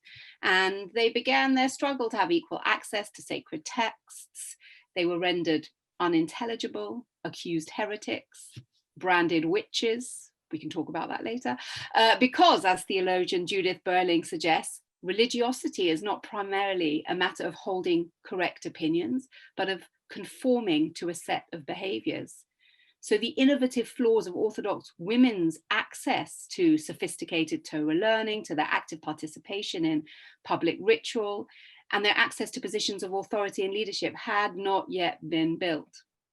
But today, they can do all these things. Indeed, if you Google image Professor Tamar Ross, Rabbanit Henkin, Rosh Kehillah Dina Nyman, you find all of them pictured in front of Sfarim, in front of sacred text, or in a Beit Midrash, in a study hall. And they've all come to occupy a space that was historically ritualized and embodied by men. So they've come to own that space, become intelligible within it, to own the floor, as it were, of the house. In terms of my own personal brand of orthodoxy, which I sometimes humorously call serious modern orthodoxy, that has been built on all these interchanges. So with those who occupy the house, who argue endlessly, with love, with passion, sometimes with limited imagination, in my humble opinion, about the necessity of building more floors. But also, I would say that my orthodoxy includes the ongoing conversations with those who occupy the neighboring houses. So those conversations with the people out there, in the secular academies, in the political echelons, on the street, in the local community. It reminds me a little bit, this construct of floors, of the Talmudic instruction to all of those in authority, put chazi maya madavar, you know, go out and see what people are doing. It seems to be a very pertinent part of this dynamic. With regard to the floors that have been ignored and excluded, certainly in the UK, in very obvious contradistinction to what goes on in the States and in Israel, I definitely want to highlight women's education, ritual participation, authority and leadership within the British Orthodox Jewish community. The issues of invisibility and othering persist in many Orthodox community. I am aware, and hopefully working towards, that there is ongoing change, but nevertheless, I feel here it is particularly stifled. So in that vein, I want to mention that I was very privileged between 2016 and 17 to serve as a scholar in residence for Hampstead United Synagogue, which was the first United Synagogue to create such a role for women. I want to congratulate, of course, Rabbi Harris and thank him for the creation of this role and his professional and personal support, actually, to Orthodox Jewish women hoping to serve their local communities. He wrote, actually, in the Faith Not Fear book, that we need the voices of female scholars in the halachic process in order to make that process appropriate to the social reality of modernity. The way forward is for expert male and female halachic scholars to continue to develop the halakha as it pertains to women, while remaining faithful and operating within the halachic process. And to some extent, of course, some of that has been achieved through this position. I think I'll stop there. With regard to the new floors and the next floors that ought to be built, we will continue later. Thank you very much. Wow, thank you so much, Lindsay. Very impressive that you crammed so much into less than your allotted time. But you brought to us a huge area of Judaism, the area of women's involvement in Orthodox Judaism. And I'm looking forward to hearing much more. But in the meantime, let us turn to Professor Mark Shapiro, because I'm very excited to hear what he has to say. Okay, thank you. Before I even get to what I was thinking in my mind, just let me quickly respond to two things that were said. First from Chaim, and then what we just heard about the women's issue. I just want to say, Chaim, thank you for all that. But you cite these polls and everything. As someone who's there every Shabbos outside, we've only had one Shabbos of rain so far. I can tell you that many people are not there. And when this thing finally ends, maybe after a year, there will be people that I know who have not stepped foot in a shul for a year. There are teenagers who haven't stepped foot in a shul for a year. We're talking about people that every modern Orthodox community has sort of on the margins. They go more like the old joke, Shlomo goes to shul to talk to God, I go to talk to Shlomo. There's a lot of people who go for the social reasons, and we don't know what it's going to be when we can finally return to shul. We don't know whether those people are going to choose to or whether they've created different types of interactions. It remains to be seen. Now, these are the sort of people that ironically might prefer to be in the outdoor minyanim because they're much quicker. And yet you mentioned families sit closer together. Well, I just would add, and the rabbis can weigh in on this, if it becomes a permanent thing outdoors, then I don't think we could have what we had yesterday where the women are maybe just 10 feet away from the men. There needs to be a mechitza. One more point before I begin about the women's issue, and because I don't want to forget this, I don't think we know what will be, say, in 20 years, when we finally now have women studying halakha and Talmud seriously, especially becoming, you can call it poskot. We don't know where that's going to lead because we've only seen it really from male perspectives. And I'm assuming that although today, with all the gender fluidity, let me just say that I assume that there are differences between how men and how women look at it, and insights from women could be valuable and open up new doors. But let me make a few comments, though, from the general questions. First, the term orthodoxy is quite interesting. Everyone's fighting over belonging to the Orthodox tent, the term that is not part of Torah Shebichtav, Torah Shebal Peh. If Shimshon Raphael Hirsch is to be believed, it was invented by the reformers as a term of abuse. And today, everyone wants to be part of Orthodoxy, and groups on the right always want to determine who is not part of Orthodoxy. So this Christian term, which is not part of the traditional lexicon, it's not part of the Israeli lexicon, has assumed such significance. Just take that. Now, in terms of, I like the metaphor, actually, and remember that Michael was dealing with the fact that Jacob Katz's position, arguing that orthodoxy is really fundamentally different than pre-modern traditionalism. You look, for example, at an Ashkenazic Orthodox community here today, like a traditional Sephardic community. So I would agree with Benny Brown that it's more in line of either Michael Chaim said elevators or floors. But let me give you some examples of some of the floors, how things have changed. And maybe for the future. Interestingly, one more point about orthodoxy, whoever wants to be in it. I've seen something which I find interesting. Heschel once criticized the Orthodox for what he called halachocentrism. I really don't believe it's true. I don't think you've really had so much halachocentrism, although if you read Rav Soloveitch's Halachic Man, I mean, that you can maybe come to that conclusion, but Rav Soloveitchik would be the first one to admit that there never has been a posek in history who functioned like halachic man. Right at the very beginning, he speaks in terms of that halachic man is it's creation, it's an abstraction like economic man. And Rav Soloveitchik himself, in his famous letter about rabbis becoming chaplains, he says right at the beginning that before I even sat down to analyze this, I was inclined by certain values in a certain direction. But what I do find interesting in recent years, especially on the left wing of orthodoxy, you do find a sort of halachocentrism that I find curious, because you often get the assumptions that if it's not strictly forbidden by halacha, that means it's fair game. And that really has never been how traditional Judaism has functioned. It has never been halachic-centric in that respect, that as long as you can't find a source in the Shulchan Aruch or the Torah or the Rambam, that all of a sudden it's fair game. And you find that ironically today on the left. And they've been, of course, criticized by people using the term Masorah. The term Masorah can also be abused. But there is such a concept of a tradition, which is why the floors that we're speaking about have changed slowly. But let me give you some examples, just in the interest of time, of things that, for example, in most of the people listening now, in the wider religious Zionist or modern Orthodox community, that have not really been included in our floors. And I just mentioned religious Zionists, so it's worth mentioning as well. I can certainly speak for America. I think it applies to England as well.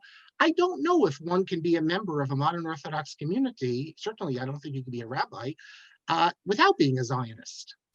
I mean, what about someone, in fact, there was, in many communities, you couldn't even really be a Rabbi Soloveitchik Zionist. And religious Zionism has become really a central facet. I do not believe that you could be a rabbi of modern Orthodox in America and come out with non-Zionist, let's say, certainly anti-Zionist positions. So in a sense, we've added to the 13 principles of faith that I know well, we've added a 14th principle of faith that religious Zionism is, if not an Ikar, maybe Ikar, the Ikar of the Ikarim. That's certainly been a change, and I'm not saying it's in a negative sense. It's definitely been something new. But let me give you some examples of things that are communities, because I can obviously speak about the things that we all know well, the importance of expanding the roles of women, of secular studies, of not relating positively to non-religious groups. When we're trying to further, let's say, the cause of Israel or fighting anti-Semitism, non-literalism, perhaps in the beginning chapters of Genesis, that is science and Torah. We all understand that. But what about things that have often dropped off? People often don't take note of, and it's not really known so much in the outside world. Let me begin with one. There is a whole tradition of negative things said about women. So we speak about all the positive things for women, but we've made a choice that we are going to leave behind those aspects of our tradition. And there are all sorts of things said that would make people very uncomfortable, said by great rabbis about the role of women, the abilities of women. The Rambam, he often gets a bad rap. I argued in Changing the Immutable, he's actually one of the most liberal in the medieval context, because he does not put forth an essentialist view of women. What do you do about people like the Abarbanel, who speak of that only man is created in God's image? That's what Torah says. And he takes it literally because women can't understand intellectual matters. Or the Ralbag, Levi ben Gershom, who speaks about the entire purpose of woman is to enable man to reach his intellectual perfection. When we first studied this with Professor Septimus at Harvard, when I was a graduate student, he said that the Ralbag is the first advocate of the Kogel philosophy, that the job of a woman is to enable man to reach his perfection. And you can go down the list. We have made a conscious choice, although we respect these figures, obviously, but not everything they advocate is suitable for our life, our lifestyles, or our beliefs. The role of non-Jews and the place of non-Jews. Rabbi Sachs obviously spoke eloquently about non-Jews and how Jewish wisdom should be brought to the entire world, and how we often forget, we often assume that the Torah is just for Jews, when really it's a document for the entire world. And yet there's a whole series of texts that have negative views of non-Jews that not only would we be uncomfortable, we'd even be embarrassed if they were put out there. There was even, I recall, since we're speaking to many people in England, I know at one of your synagogues, there was a whole controversy because of the study of the Tanya. And one of the synagogues did not want that to be offered in the synagogue because of what is said about non-Jews and their souls. So I think we need to be honest here that modern Orthodoxy has consciously, and not just modern Orthodoxy, Haredi Judaism as well, but they often will not say so explicitly. Modern Orthodox, they just leave out certain aspects. Modern Orthodoxy has chosen to leave out negative views about women, about non-Jews, superstition. That's were important parts of the tradition. You don't see, for example, in modern Orthodox schools, much talk about demons and astrology and things like that. So thank you so much to all three of our panelists. Professor Shapiro put out huge challenges to both Professor Chaim and to Dr. Lindsay. So I imagine they want to return to the floor. So Chaim, please. Mark, it's not only modern Orthodoxy, as you said, that chooses what to emphasize and what to drop. It's Haredi. It's all of Judaism, but it's always been that way. You go back to the Talmud, you'll find differences, worlds of differences between opinions, and some took this opinion and some took that opinion. You get Rambam and Ramban. You'll get differences of opinion. Yehuda Halevi and the Rambam, you get differences of opinion. I mean, throughout history, this has been the case. And yes, I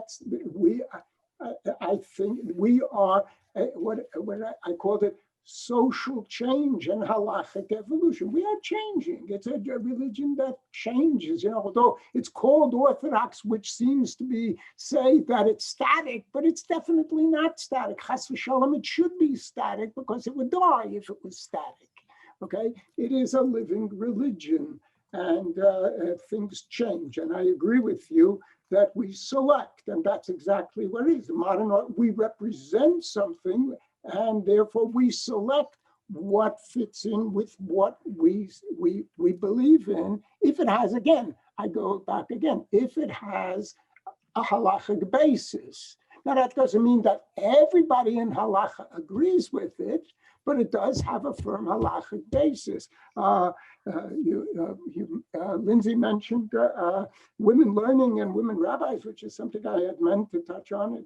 Again, who would have believed 25 years ago, certainly 50 years ago, you would have today women, to say the term women rabbis in Orthodoxy was taboo.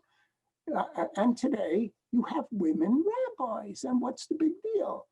Okay, some make a big deal out of it. I mean, but it is gaining women. Talmidot chachamot.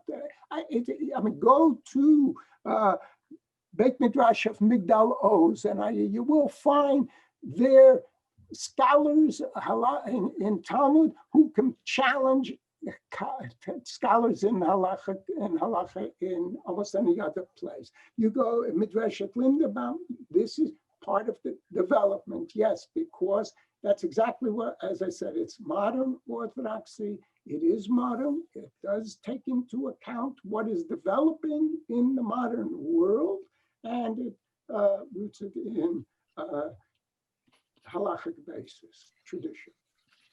Can I Thank you. jump Thank in you. there? Yes, you don't need to jump in. You're invited. Okay, thanks, Gideon.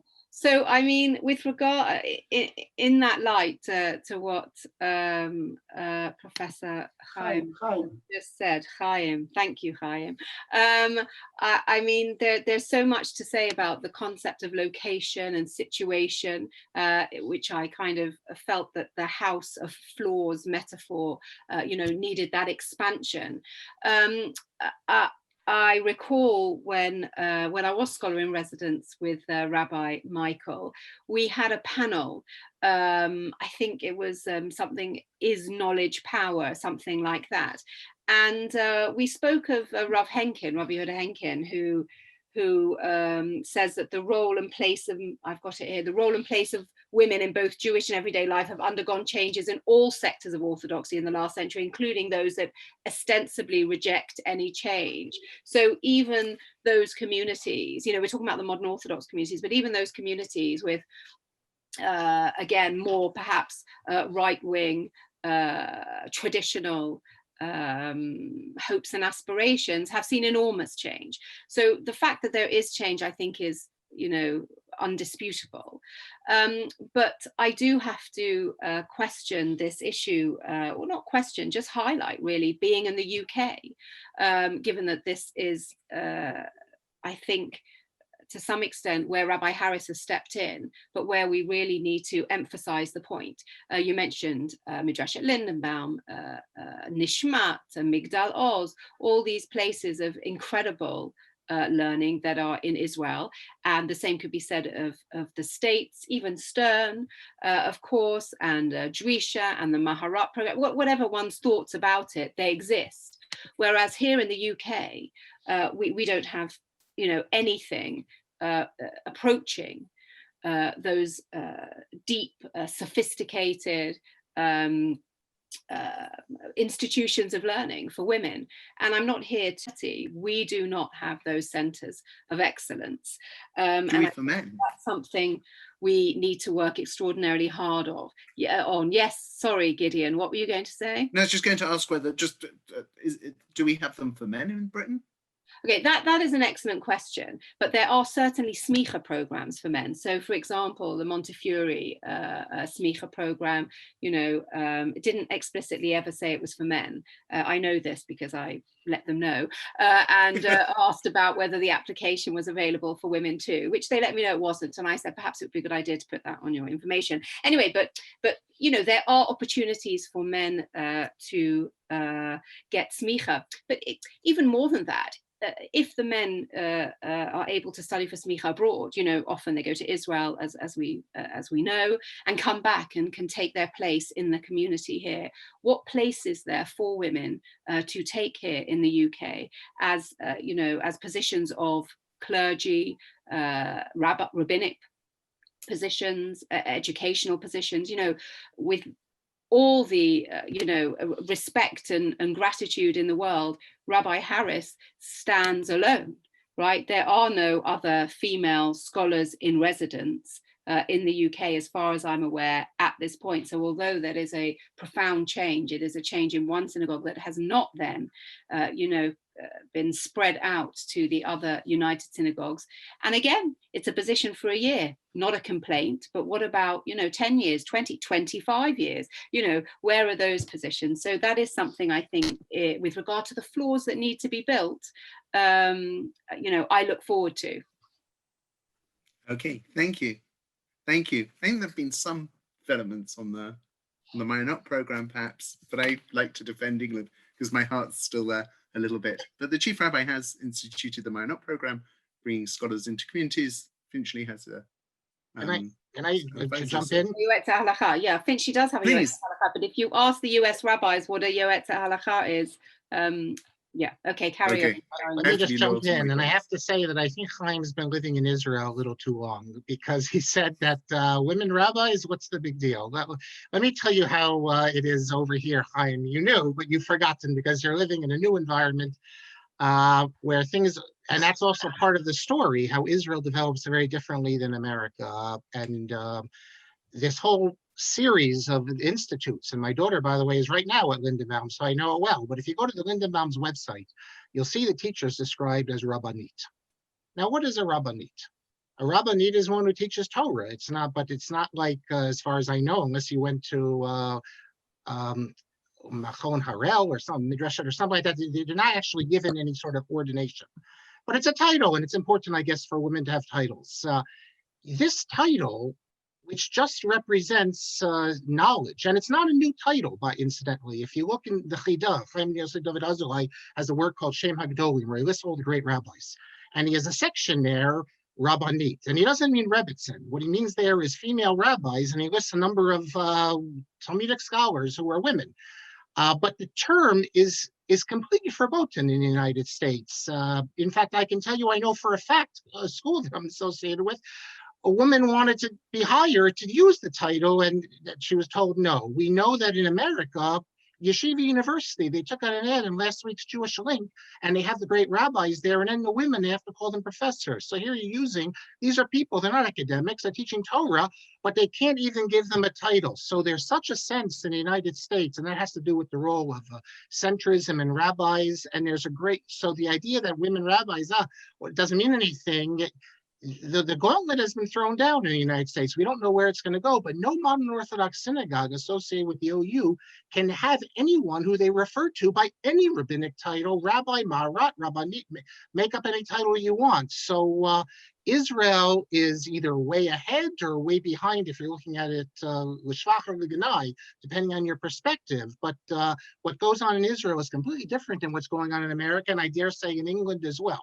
Yeah. Okay, How much more so? I agree with you as far that Israel is different, and Israel is, I think is more progressive in many ways, but I don't think that that's an accurate picture of what's going on in the United States. It may be an accurate picture of what's going on institutionally by Yeshiva University or even the OU. But I just heard, I think it was last night or Thursday night, I heard an interview with a rabbi, a woman rabbi in Los Angeles at a modern Orthodox synagogue who spoke beautifully with knowledge and everything, Orthodox 100%, and she was called rabbi. Okay, and she's not the only one. There are a few. It's coming. It's slowly. It's a grassroots movement. Again, a lot of what happens, a lot of the change that happens in Orthodoxy starts from the bottom up, not from the top down. I would like to add to that, if I might, that I agree wholeheartedly, actually, Chaim, with this bottom-up approach, often being the way in which evolution develops. I also think, just additionally, that whether or not these women are given a title or not, whether or not they're invited to speak actually or not, or hold positions in a synagogue's clergy, I think that when they start writing tshuvot, when they start writing responsa, and their kind of halachic voices are heard, it will enable us to not perpetuate, as it were, always the exclusion of women's perspectives or their interpretations, and so that as it were, the traditional outlook will be shifted through just a different lens, a different voice, and that also, I think, I'm not sure if that's bottom up or top down actually, but certainly their writing, becoming part of the halachic literature, I think is also something that will inevitably generate shifts in the way in which women are kind of constructed actually as halachic authorities. I would agree with that. Thank you. One second. Sorry, I'm just going to pause you for 1 second. We have about 3 minutes left, 3 to 4 minutes left. So why not give us your final sentence, each of you, and let's start with Mark. Okay, all I'd say is I agree that you're going to have women scholars, etc. But the notion that you'll have a synagogue that only has one rabbi, and that rabbi is going to be a woman, I don't see that happening in any time in my lifetime. And I would say, and maybe this puts me on the out here, I think for good reason. I think a synagogue which can't really function with the woman as the sole authority in it, the way we've been led to believe and the way most people want a synagogue. It just doesn't work in most people's minds. So that makes me the retrograde, the reactionary, but I mean it from a sociological perspective even. Okay. Lindsay, your final sentence first, please. So I would go back actually to the panel that we had those few years ago and say that we had 3 real points. One, the necessity for much better girls and women's education, so both in breadth, so including Mishnah and Talmud, and in depth, so textually rigorous, sophisticated. 2, the immediate necessity for women role models in leadership positions, actually. And 3, there was a presumption from that panel that in the not too distant future, in the mainstream Orthodox Jewish communities, they would indeed have female rabbis, whatever the title, as part of the religious team. Rabbi Dr. Zarum earlier, Rafi Zarum said, us modern Orthodox people kind of straddle worlds. And he is indeed Rabbi Doctor. And he spoke out and said, perhaps that's what we're all looking towards. So I would wholeheartedly agree with that, just hoping that he meant men and women. I'm sure he did. Okay, can I get a couple? Please. Okay, Please. Okay, Mark, you had mentioned earlier that the term orthodoxy does not appear in our traditional literature. It's a recent term, and I would say the same thing for rabbis. Okay, the position of rabbi in a synagogue is a new phenomenon. It's not based in Talmud. It's certainly not based in the Torah, and therefore, I certainly see that it's subject to innovation, and I personally see no reason why you could not have a woman rabbi. There are certain functions that would be for men, but a woman rabbi could serve just as well. And I also say, go back, I mean, I think that, who was it from Apple Computers, who said, you know, we can't even imagine today what's going to be in 20 years, 10 years even. I think that there will be change that I think, and I hope there will be change that right now seems to be impossible, but I'm expecting it. Okay. Okay. So thank you all very, very much. Someone said earlier, I think it was Judy, that we look forward to next year when Michael celebrates 26 years as Rabbi of Hampstead Synagogue. Personally, I dread it because it means there'll be even more speakers, 26 speakers to pack into the time, which sounds to me disastrous. But all of our speakers, we've only had a very short time to chat, but I think, I hope our audience have got a little insight into the thinkers who are around us and how exciting and what a privilege it is to have them and what a tribute to Rabbi Michael Harris it is that people of such stature have come to these discussions. And I wish everyone a very good afternoon, and my best to Michael and all his family, and particularly to Anne, his mother in South Africa, who I can see is watching us too. Thank you very much indeed. And a special thank you to Rabbi Gideon Sylvester for chairing that session, and also to Professor Mark Shapiro, Dr. Lindsay Simmons, and Professor Chaim Waxman. I don't know whether you noticed that they mentioned giving people 5 minutes. That seemed a longer 5 minutes than the London Underground 5 minutes that you used to see on the dot matrix, where we actually used the London Underground station. And I think this conversation needs to continue, quite frankly, because we are out of shul and we will eventually go back to shul. And sociologically, we need to work out what we're going to be moving into. So I think that at the moment we're talking about floors and we're talking about buildings, but we've been able to operate without buildings. So I think there's a virtual floor that we need to add to the building, as it were. One other thing I should also mention, that we've got a phenomenon at the moment of Kabbalat Shabbat on Zoom and Shiva at Zoom, and men and women appear to be praying together. So that's a very strange anomaly, I think, an experience for people in the Orthodox world. I'm now going to hand over to another host, somebody you haven't met until now, and that is Shana Bolton.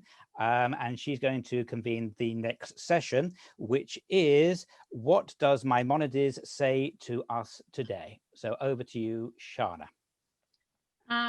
Thank you, Gabriel. I think that we've got a few minutes before the next session, so if people want to stand up and stretch and get a cup of water or a cup of tea, then we're going to get started in 3 minutes' time.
Okay, welcome everyone to our next session. What does Maimonides say to us today? Before we get started, I just want to say what a delight it is to be a small part of today honouring Rabbi Harris. It was mentioned by quite a few people how Rabbi Harris has really pioneered and championed women scholars in residence at Hampstead Shul, and that's definitely something that drew me to the synagogue and to the community, and also inspired me to embark on the Susie Bradfield program last year. So a big thank you to everyone who was involved in that. So as I said, our next session is What Does Maimonides Say to Us Today? With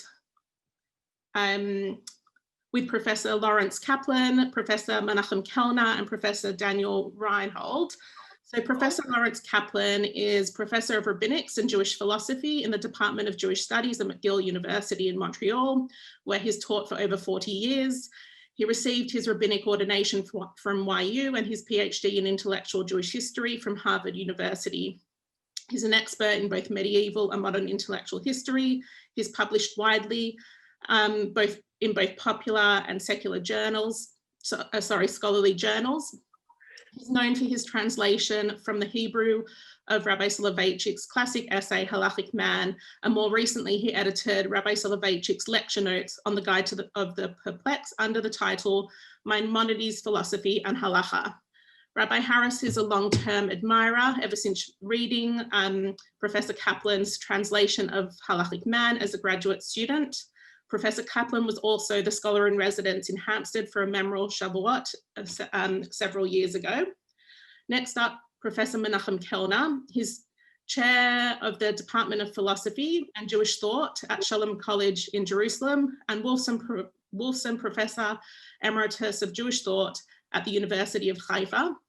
His most recent book with James Diamond is Reinventing Maimonides in Contemporary Jewish Thought, and his next book with David Gillis is Maimonides, the Universalist, The Ethical Horizons of Mishnah Torah, both published by Lippmann Library of Jewish Thought. Rabbi Harris is also a long-term admirer of Professor Kellner's wonderfully clear writing on Maimonides. They met at Hartman Institute of Philosophy conferences in Jerusalem. And Menachem also contributed to Radical Responsibility, the book of essays in honor of Rabbi Sachs. And this session will be chaired by Professor Daniel Reinhold, who is Dean of the Bernard Revel Graduate School of Jewish Studies and Professor of Modern Jewish Philosophy. Dr. Reinhold was previously a lecturer in Judaism in the Department of Theology and Religious Studies at King's College London, and a lecturer at Jews College. Dr. Reinhold is the author of several academic books and many articles. His most recent book is Nietzsche, Soloveitchik, and Contemporary Jewish Philosophy, co-authored with Rabbi Harris.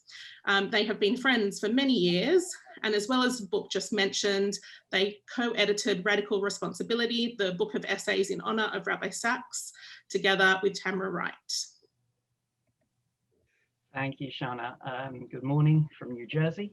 Good afternoon to the UK. Good evening, Menachem in Israel. While I want to get straight into the content of our session with our two renowned scholars from the world of Jewish thought, it would be remiss of me, as I think probably the only person participating to have co-authored an entire book with Michael, not to at least mention first on behalf of all three of us, what a great pleasure it is to be participating here to honor you, Michael. More personally, to recall very fond memories I have of sitting up the stairs behind me there at our dining room table, where we spent a couple of weeks in May of 2015, really hunkering down to work on the structure of the book that would become, as Shana mentioned, Nietzsche, Soloveitchik, and Contemporary Jewish Philosophy, available at all good websites, which today doesn't feel like a shameless plug since it's written by our honoree, Rabbi Dr. Michael Harris, so I'm plugging him, which I take it is allowed today. For philosophers out there, any benefit to me can be explained away by the principle of double effect. It actually seems appropriate in paying tribute to your 25 years of leadership at the Hampstead Synagogue, Michael, and as someone in Anglo Jewry who at times has spoken up for modern Orthodox values and ideas, even in the face of opposition. Indeed, one might say standing up for, quote, truth from whomever may speak it, unquote, that we're here to discuss over the next 40 minutes or so the person from whom that quotation is drawn. Someone's maybe the paradigm for approaching Judaism with the best that both it and the world around it has to offer. And that, of course, is Rabbi Moshe ben Maimon, Moses Maimonides, Rambam, who will be our focus in this session. Maimonides was born in Andalusia, Muslim Spain. He lived from 1138 to 1204, so we crammed a lot into those 26 minutes. I'll give you a moment for that.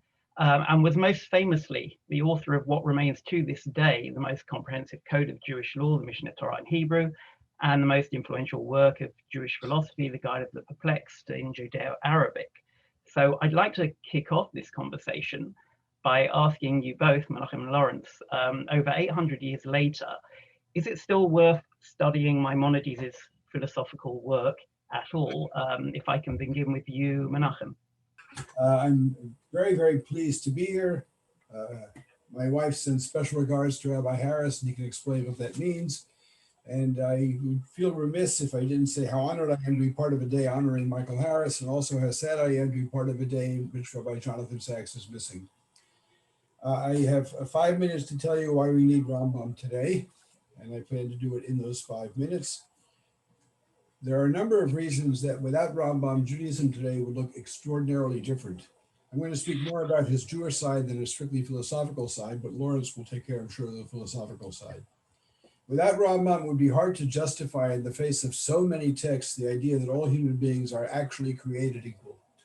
And when the Torah says, "B'Tselem Elohim nivra Adam," it means it. It's also important to remember that without Rambam, we would have a hard time explaining that the election of Israel is a challenge and not an endowment, not a present, not something given to us on a silver platter, but something we have to earn and fight for. The second important reason why we need Rambam is to keep Michael Harris employed. Without the example of Rambam, how could we have a rabbi who also is a philosopher? And a rabbi who writes not only about Rambam himself, but about Nietzsche and about divine command ethics. It is Rambam who gives us the strongest reason to think that a good Jew should also be a good philosopher and a good scientist. A third point is that without Rambam, it would be very hard to justify where I work at Shalem College in Jerusalem, where we have a curriculum which combines both traditional Jewish studies and the best of Western culture. It's Rambam who gives us, you might say, a gushpanka for doing that, and we're not the only place that does it. We just do it better than anybody else, at least in Israel. They're not saying a word about why you or other places like that. The next point is that without Rambam, it would be very hard to avoid becoming overwhelmed by the sort of magic and irrationalism, which is found so widely and deeply in contemporary Orthodoxy in so many places. Without Rambam, it would be very hard to be a religious Zionist.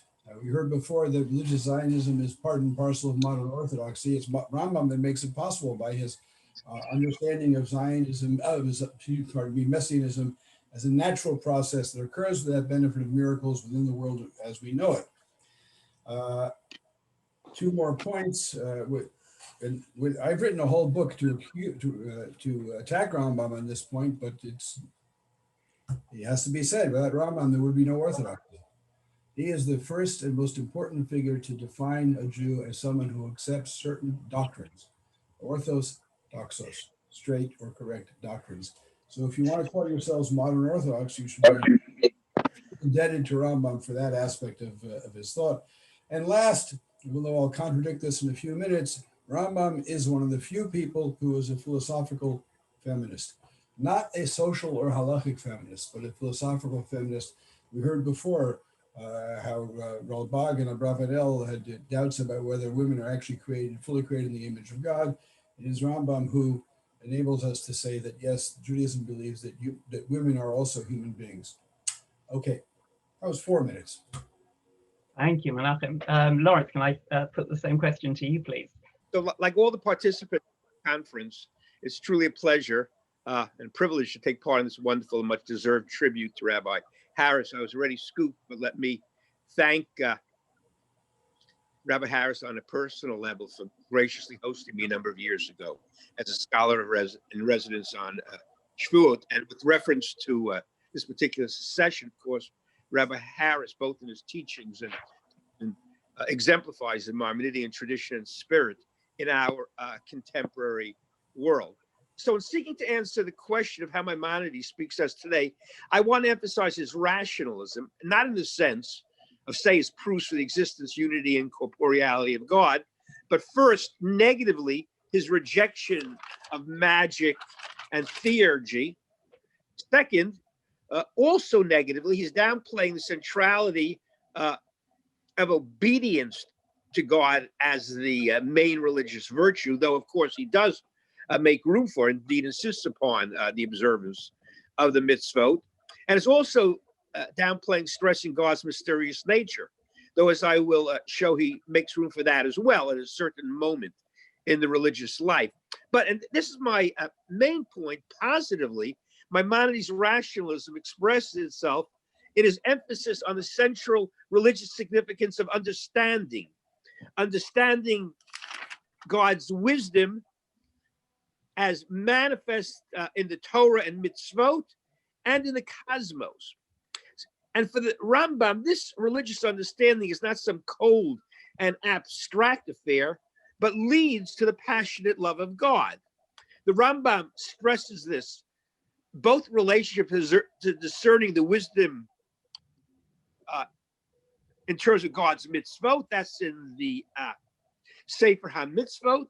So discerning the wisdom of God's mitzvot leads to the love of God, and most famously with regard to discerning God's wisdom as manifest in the cosmos, in the order of nature. And we find that in the Mishnah Torah, a very famous oft-cited passage, and I'll quote it in English: what is the way to the love and fear of God? I'll speak about fear in a moment. What is the way to the love of God? When a person reflects on his wondrous, majestic works and creations and discerns in them his immense and infinite wisdom, he will straight away, miyad, immediately love, praise, and ardently crave knowledge of the great name. As David said, my soul yearns, thirsts for God, for the living God.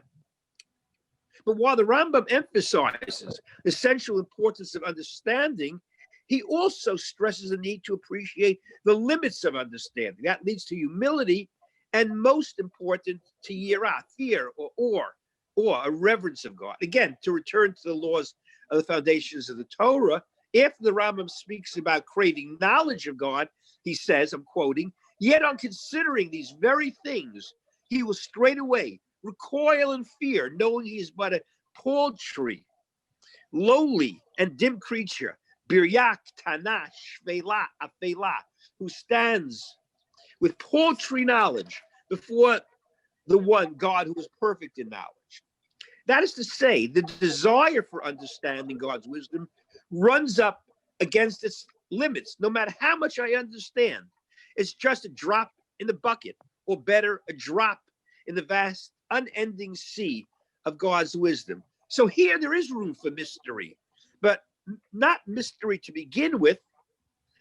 but to repeat only after the desire for understanding has run up against its limits. And maybe here there's room for negative attributes.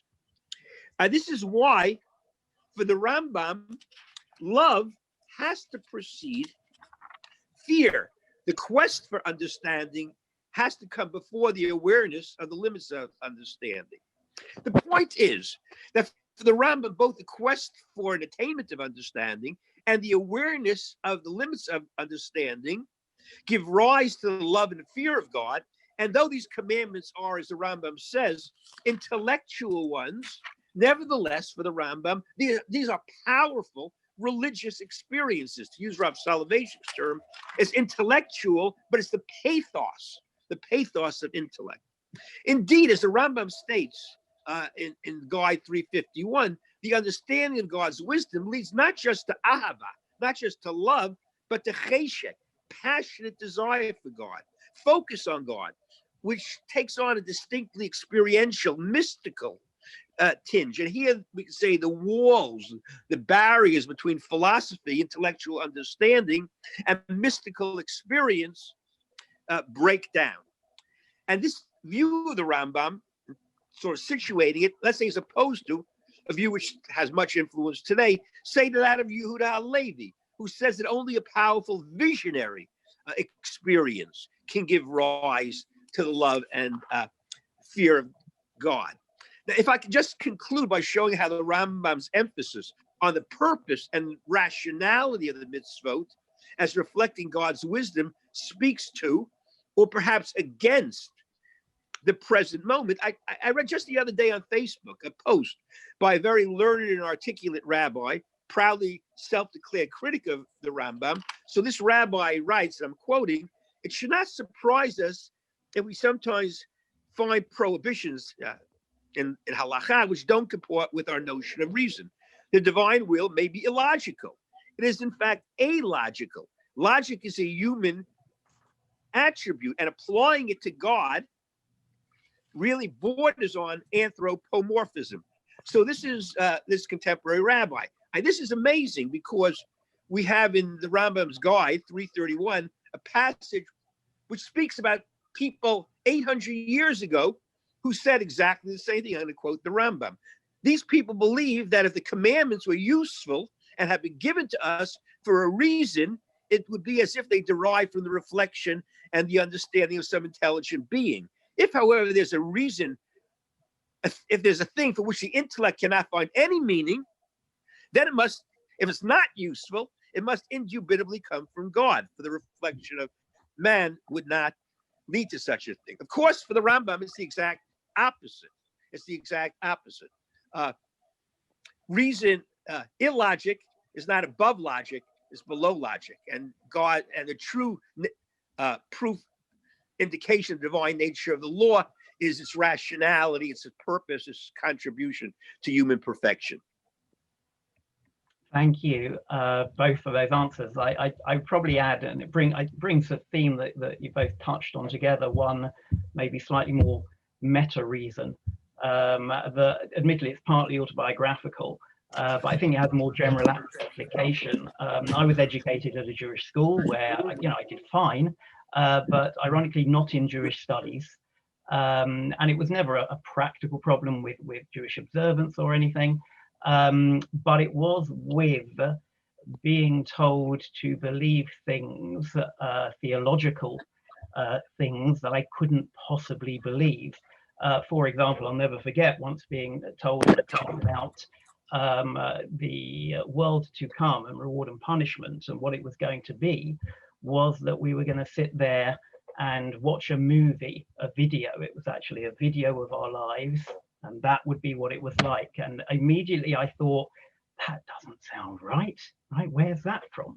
Apart from anything else, DVDs had just come in, and God would definitely not have had a VHS by then. He would have been the latest tech. But just the very idea of those types of theologies and thinking that's what you have to believe was something very troubling to me. And it took my gap year in Israel, which actually was at Yeshivat HaKibbutz Hadati when Rav Bigman was the Rosh Yeshiva there, and it was wonderful to hear him speak earlier today, that I was first exposed to, sophisticated Jewish philosophy, including Maimonides. And what that led me to is actually quite an un-Maimonidean conclusion.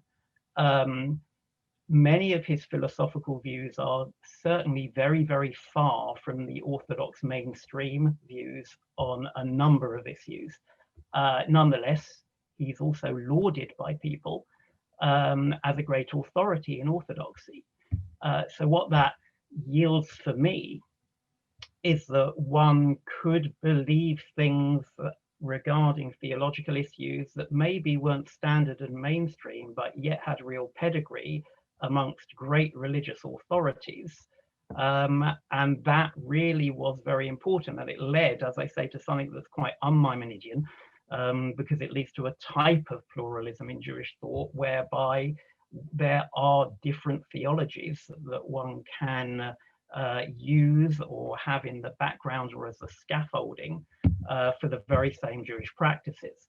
And to me at the time, that became incredibly important. And I went on to, to work in Jewish studies and Jewish philosophy as a career, which if you had said that to me back when I was at school, I would have laughed at you. So there's something important about being exposed to these, the plethora of views that we see in Judaism. And I think that, Maimonides was incredibly important and remains so for that. However, nonetheless, the idea that one could therefore criticize views that struck me maybe as irrational or superstitious isn't to say that Maimonides doesn't also have views that surely we can't possibly accept today and that are deeply problematic.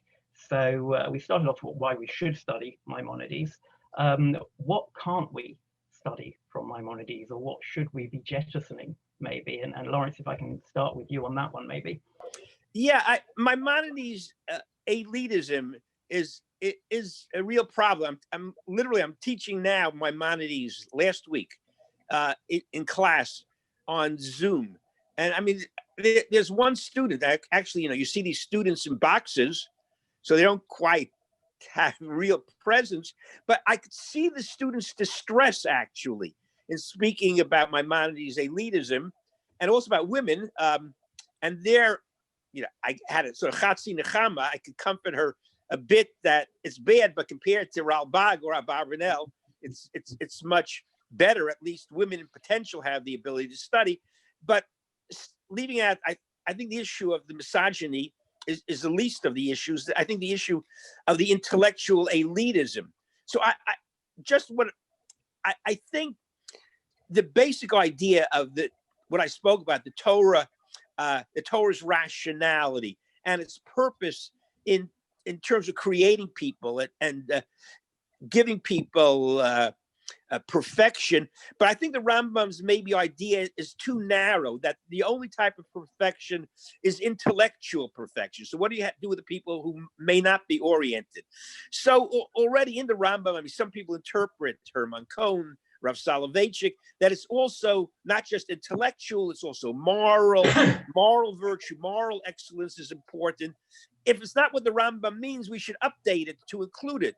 But I think we also have to speak about the Torah, people who are maybe literary talents, aesthetic talents. So I think the basic idea of the Rambam, of the Torah, is not having some great magical or cosmic effect, but creating to the well-being, leading to the well-being of individuals, community.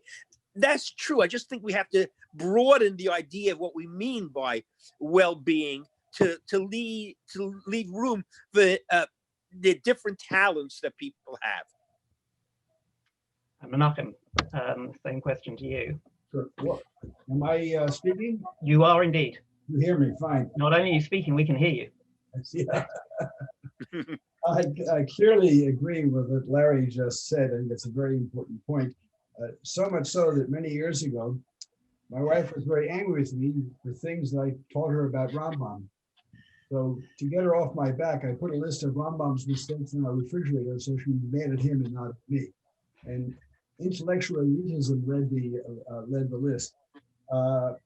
Connected to that is I assume that there are rabbis in Great Britain who think that Michael Harris is a heretic. And if they do, that's thanks to Rambam, who helped us define what heresy is. That's something else we certainly don't want to adopt from Rambam. Obviously, his outmoded Aristotelian philosophy is not something we can use. His picture of the universe with the Earth sitting at the center of the cosmos and all, something we can do. He was certainly no Democrat. That's not something we can take from Rambam. And as Larry pointed out, he was definitely an halachic and social chauvinist. Not a philosophical chauvinist, certainly in halachic terms. And he adopted many of the norms of the Muslim society in which he lived, and unfortunately put them into the Mishnah Torah. So gave them much more than a social, you might say, balance. And perhaps in contemporary terms, the thing that is maybe most troubling about Rambam's views is that if we accept Rambam, then not only do we have to say that all Christians are idolaters, but all Hasidim are idolaters, especially Chabad. All Haredim are idolaters. Many modern Orthodox Jews are idolaters, because Rambam's ideas about what counts for kosher monotheism are extraordinarily strict and we might say narrow. So it seems to me clear that we cannot accept these views. I'd like, we'll have another 2 minutes, Daniel, on this? Yeah, absolutely. Yeah. Fine. So when I say something like that, I ask myself, Kellner, you claim to be a big fan of the Rambam. You admire him tremendously. You cite him all the time. You teach him all the time. You write about him all the time. But you're just giving me half a dozen reasons not to accept his positions. And I don't think that makes me any less you might say, Maimonidean. If I were to accept his positions uncritically, then I would not be a Maimonidean. Rambam was not searching for Hasidim, for blindly fervent followers. I think what we have to take from Rambam is his example and not his specific teachings. The example should be our lodestar. That's what we should use as our model. A man who was deeply committed to Judaism, to Torah, to the Jewish people, but refused to turn his brain off. He was unwilling to close his eyes to the simple Torah teaching that all human beings are really made in the image of God. He was unwilling to turn off his brain. He was unwilling to give in to the siren call of magic and irrationalism. All these reasons, I think it's entirely appropriate that we take Rambam as a model, especially in a synagogue whose rabbi is Michael Harris. Ad Khan. Right. So, also gives me an opportunity in honor of Michael to quote the great line from Nietzsche in Zarathustra: "One repays a teacher badly if one always remains his student." So the point, as you say, Menachem, that to just hang on his every word and believe it to be true would be one of the more anti-Maimonidean things one could do. Both of you in your remarks have spoken about the significance of intellect, and even if we don't go with his intellectual elitism, there's no question that the intellectual philosophical approach he takes is to him the most significant element of life in general, and indeed Judaism. So maybe just to follow up on that, to ask you a question from within Maimonides' own, kind of one of the questions that one can bring up when reading him. Given that intellectual perfection is so important to him, and given that it seems one can gain it pretty well without observance of Torah, certainly in Maimonides' own eyes, I imagine Aristotle did a pretty good job at getting quite a lot of that intellectual perfection. As far, I don't know what shul he went to, but I don't think he did. How within Rambam himself does one reconcile his total commitment to Torah mitzvot with this extreme emphasis on knowledge, on philosophy ultimately? Maybe I'll come back to you first for that, Menachem. Sure. As my wife constantly reminds me, she always says, remember to tell your students that he was also a rabbi. And that, I think, is the key to the answer to your question. Because in fact, if we were to take Rambam strictly at his word, then your question would be absolutely correct. In principle, he should allow for a Jew raised, let us say, in a non-traditional environment, who was deeply decent person and a great philosopher, there's no way Rambam could keep that person out of the world to come. Rambam the philosopher couldn't keep that person out. As much as Rambam the rabbi would probably happily keep that person out. And I'm not sure he ever thought about these questions in that way. I just want to add two important points to the way you phrased the question. For Rambam, intellectual perfection is impossible without antecedent moral perfection. Martin Heidegger could not be a great philosopher in Rambam's eyes. Albert Einstein, who was not a great family man, could not be a great physicist in Rambam's eyes. So from this, we can understand he probably thought that Aristotle was a very good mensch. Because in his letter to Shmuel, Samuel ibn Tibbon, the translator of the guide, he says that Aristotle reached a level of intellectual perfection just underneath prophecy. And he certainly didn't think that Aristotle had a benefit of a Jewish high school education. So he may have been aware of this implication of his views. He never addresses it. The question you ask is not a question he asked himself, and I think it would make him uncomfortable. The rabbi would be uncomfortable. The philosopher would say, "Yeah, you're right." Right. Yeah, and Lawrence, again, to same question to you in terms of the reconciliation between the commitment to intellectual perfection on the one hand and the commitment to Torah on the other. And also just to broaden it a little bit and to pick up on something Menachem mentioned, Menachem, of course, said if we take him at his word, it is well known amongst anybody who reads the guide or studies the guide that the question of whether we are to take him at his word is a pretty fraught one. So, you know, if you might wish to say something about the esoteric-exoteric debate in Maimonides, how it relates to that as well, Lawrence.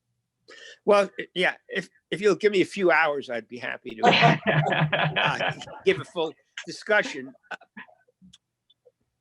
I have a sort of moderate esotericism. I generally take him at his word, except for a few points which I don't really affect his whole position. I think also, first of all, the Rambam wrote 4 major works, and we have to remember 3 of them are halachas, commentary on the Mishnah, his Book of Commandments, and of course his greatest work, the Mishnah Torah, which of course is a code of law, but also contains a good deal of philosophy. So the guide was, 1 out of 4. You have to remember the Rambam is also writing for a community, and the guide is for a community, and the community of Israel. This is an entire community which the Torah is intended to perfect, and certainly for the community. The community needs law, and I think individuals as loyal members of the community have to be loyal to the laws governing the community. I just wanted to emphasize what Menachem says, and maybe tie with what I said before, that for the Rambam, moral virtue and observance of the halacha leads to moral virtue for the Rambam is critical in terms of achieving intellectual perfection. And just one example, and that's the idea of humility. So I spoke before that awareness of the limits of understanding lead to humility, but it works the other way also. The Rambam actually says this when he speaks about moral virtue. He actually emphasizes the importance of humility. You have to develop a certain humility when dealing with these very complex issues, where there's no clear knockdown answers. He speaks about the issue of creation or God's providence, and if you don't really have humility and give weight to the difficulties in dealing with it, and there's not necessarily any clear-cut answers, then that's going to lead to trouble. So going back to Heidegger, I think the last thing Heidegger possessed was humility. So I think the Rambam would feel, just on those reasons, that we have to be suspicious of any type of intellectual perfection, not to mention moral perfection in his case. So we have, just to ensure, the halacha, which is obedience, but that's connected both with the community and with moral virtue. And moral virtue, particularly the idea of humility, is an integral part of dealing with these very difficult philosophical and theological questions. Right. And do you think that, it's this whole question of the truth in the Torah, of course, is based on his belief that the opening chapters of Bereshit are teaching us Maaseh Bereshit, which for him, they're teaching us basically Aristotelian natural science. And then Maaseh Merkavah, the opening perek of the book of Ezekiel, of Yechezkel, is teaching us Aristotelian metaphysics, basically. And I mean, that seems to have become almost fought over territory in terms of whether or not we do see Bereshit as teaching us science, even if not Aristotelian science, those who think nowadays it teaches us contemporary science. And there are those who maybe see themselves as following on from Maimonides in some way, who reject that whole way of reading the Torah. I'm thinking of particular of somebody like Leibovitz, who obviously you never cite really as an example of mainstream thought, admittedly, but who wouldn't say that the Torah is even attempting to teach us these types of scientific truths. Do you think that the idea that the Torah is teaching us those types of basically philosophical truths at all is something that is maintained in the contemporary Jewish world as a bequest of Rambam, or do you think that people have moved away from that? Should they move away from that, or is that a viable way of looking at it through that kind of Maimonidean lens, that it really is teaching you science and philosophy? Lawrence, do you want to start with that one? Yeah, actually, David Schatz has written an article about this, but I think I think it's hard to maintain the Rambam's position. Well, let's say with Bereshit, that these chapters are actually teaching, well, Aristotelian science or now contemporary science, but that's not to say that, and I think many scholars, modern scholars and literary scholars and modern philosophers, that the picture of the world of Genesis in certain ways, I'm leaving out some of the pre-scientific details, the idea of, first of all, the world isn't filled with gods, God bringing order, the whole idea of you start with type of chaos and God gradually brings order to things and divides them, that in some ways it is a rational picture. At least it leaves a basis, it establishes a basis for trying to find the order in the world. Now, obviously, the order and the rationality that modern science will find in it is different than obviously than Aristotelian science. But I mean, like Einstein said, I very striking. He said, I didn't get my ideas of relativity just from, just sort of extrapolating from nature. I sort of assumed there's a rationality in nature. And on the basis of my own reason, I try to uncover the fundamental order of nature in terms of principles. So I think much of modern science actually is committed, again, obviously not to the Aristotelian science, but the spirit of the Rambam that assumes there's order and rationality in nature, which the Rambam affirms, and people can discover. Of course, secularists would say, well, that's it. I mean, I think for the Rambam would say that reflects the fact that the world is the creation of a wise God. So again, I agree with Menachem. We are true to the spirit of the Rambam and not being true to the details of the Rambam, but precisely being true to the spirit. Right. Yeah. Menachem, I don't know if you want to address that same question. Briefly, obviously, I agree with Larry because he agrees with you and me, so the three of us have to be right. But I want to take his point in two other directions. First is, one thing Rambam teaches us is not to take the biblical text literally as history. If we are forced to take the biblical text literally as history, we're in very big trouble because we have to then throw out all of chemistry, all of biology, all of geology, basically everything we know about the natural sciences. But on the other hand, Rambam says almost in this language, you should take everything in the Torah literally, except that which contradicts what has been scientifically proven. You can therefore interpret everything allegorically except for mitzvot. That's where the Rambam the rabbi comes into play. He's open to the widest possible allegorical interpretation of the stories, the narratives, the things that are most troubling. Well, I know most troubling, there are moral issues in the Torah, which are also very troubling, but certainly he doesn't commit us to buying into some kind of special history, which makes no sense in the context of modern science. I might add one more word in this context. Again, following up on what Larry said, I don't think Rambam, I rarely say this, but if he were alive today, he wouldn't want us to find contemporary physics in the Torah, because we would have learned that science is a process. And it's the unended quest, as I forget who was labeled his autobiography, Popper, I think. So that I don't think he would want to be tied into any particular scientific view as being what Bereshit teaches us. At least I hope not. I think he'd be too smart to do that. Unlike his friend Ralbag, our friend Ralbag, who tried to tie the Torah into the pre-Copernican picture of the universe so tightly that when Copernicus fell, Ralbag fell also. Right. Yeah.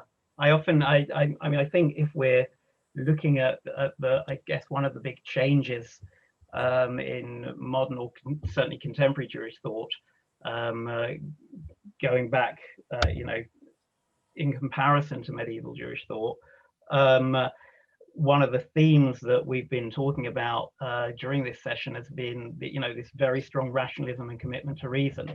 And it certainly seems as if that's something that nowadays, I think Larry mentioned earlier about art and emotion and such things as also bespeaking truth in some way. And that certainly seems to be something of a departure, that very austere rationalism, right? The way to getting truth is to divorce yourself entirely from everything other than intellect and then somehow reflect the truth about the world out there.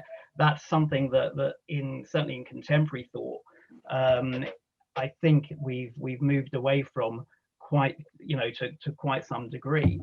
Some would disagree with that and some would still go with the Maimonidean approach. But I wonder also, extent to which one of the other things that I don't know whether we necessarily would accept nowadays and that plays into that is a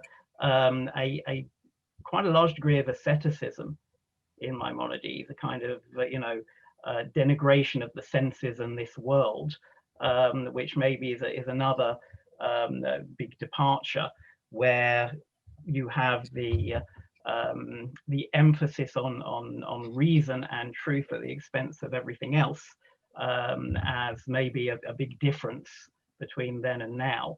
We have 3 minutes left, so I'm going to give you each a 1 minute to maybe summarize, conclude why we need Rambam today. Lawrence, do you want to give us your final thought? Yeah, I mean, paradoxically, I've been emphasizing the importance of the Rambam, emphasizing seeing purpose, rationality in Torah and mitzvah. But paradoxically, if we see that the purpose is really not just a strictly intellectual purpose, it's to give room for different people's talents in different ways, then we, in some sense, have been true to the Rambam. We see that enables us better to see the purpose by stressing less the purely intellectual and seeing other sides of the personality, which the Torah can give room for expressing. Right, that's right, yeah. Menachem, final word to you. Final word, the three of us are college professors. Without the Rambam, we couldn't be both modern Orthodox Jews and college professors. So I'm very grateful to him. That much is the case. And thank you all. Thank you, Michael. And we are privileged to be part of this tribute to you. I'm not sure there's very much more one can say in a minute about Maimonides. So thank you, everybody. Thank you, everyone. Thank you, Professor Kaplan. Thank you, Professor Kellner. Thank you, Professor Reinhold. Our next session on rabbinic mentors starts in about 6 minutes, so at 10 to 5. and we are looking forward to that one too.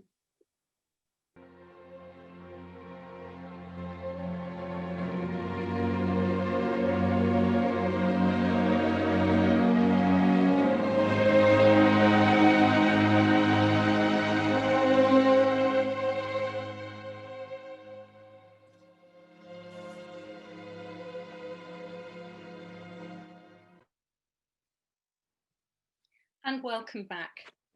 And we now enter the penultimate session of the day.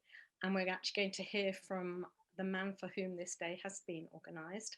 But first, this session will focus on some of Rabbi Harris's mentors. First, we have two recordings. The first with Rabbi Jeffrey Cohen. Rabbi Cohen retired in 2006, having served Manchester, Glasgow, Kenton and Stanmore communities. He also lectured in Glasgow and London universities and has published 25 books, including 5 books of poetry. Rabbi Jeffrey Cohen has been a wonderful rabbinic mentor and role model to Rabbi Harris, and part of the reason he has been chosen for this. He was actually due to be flying to Israel today, and so we're very pleased to have him here in the audience, and we will shortly hear from him on film.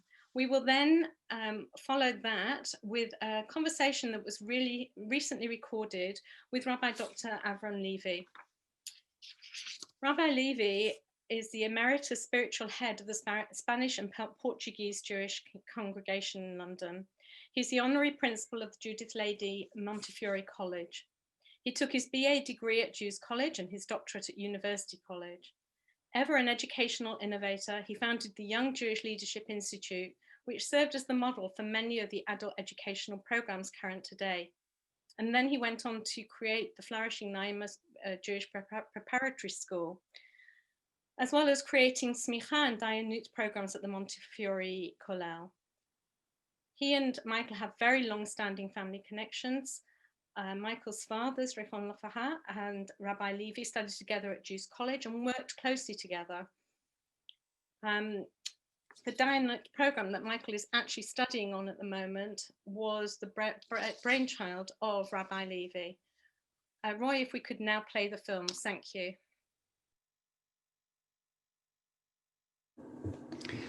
I'm honoured and delighted to have been invited to send greetings and Mazel Tov wishes to you, Rabbi Michael, on this special celebration of your 25 years at Hampstead Synagogue.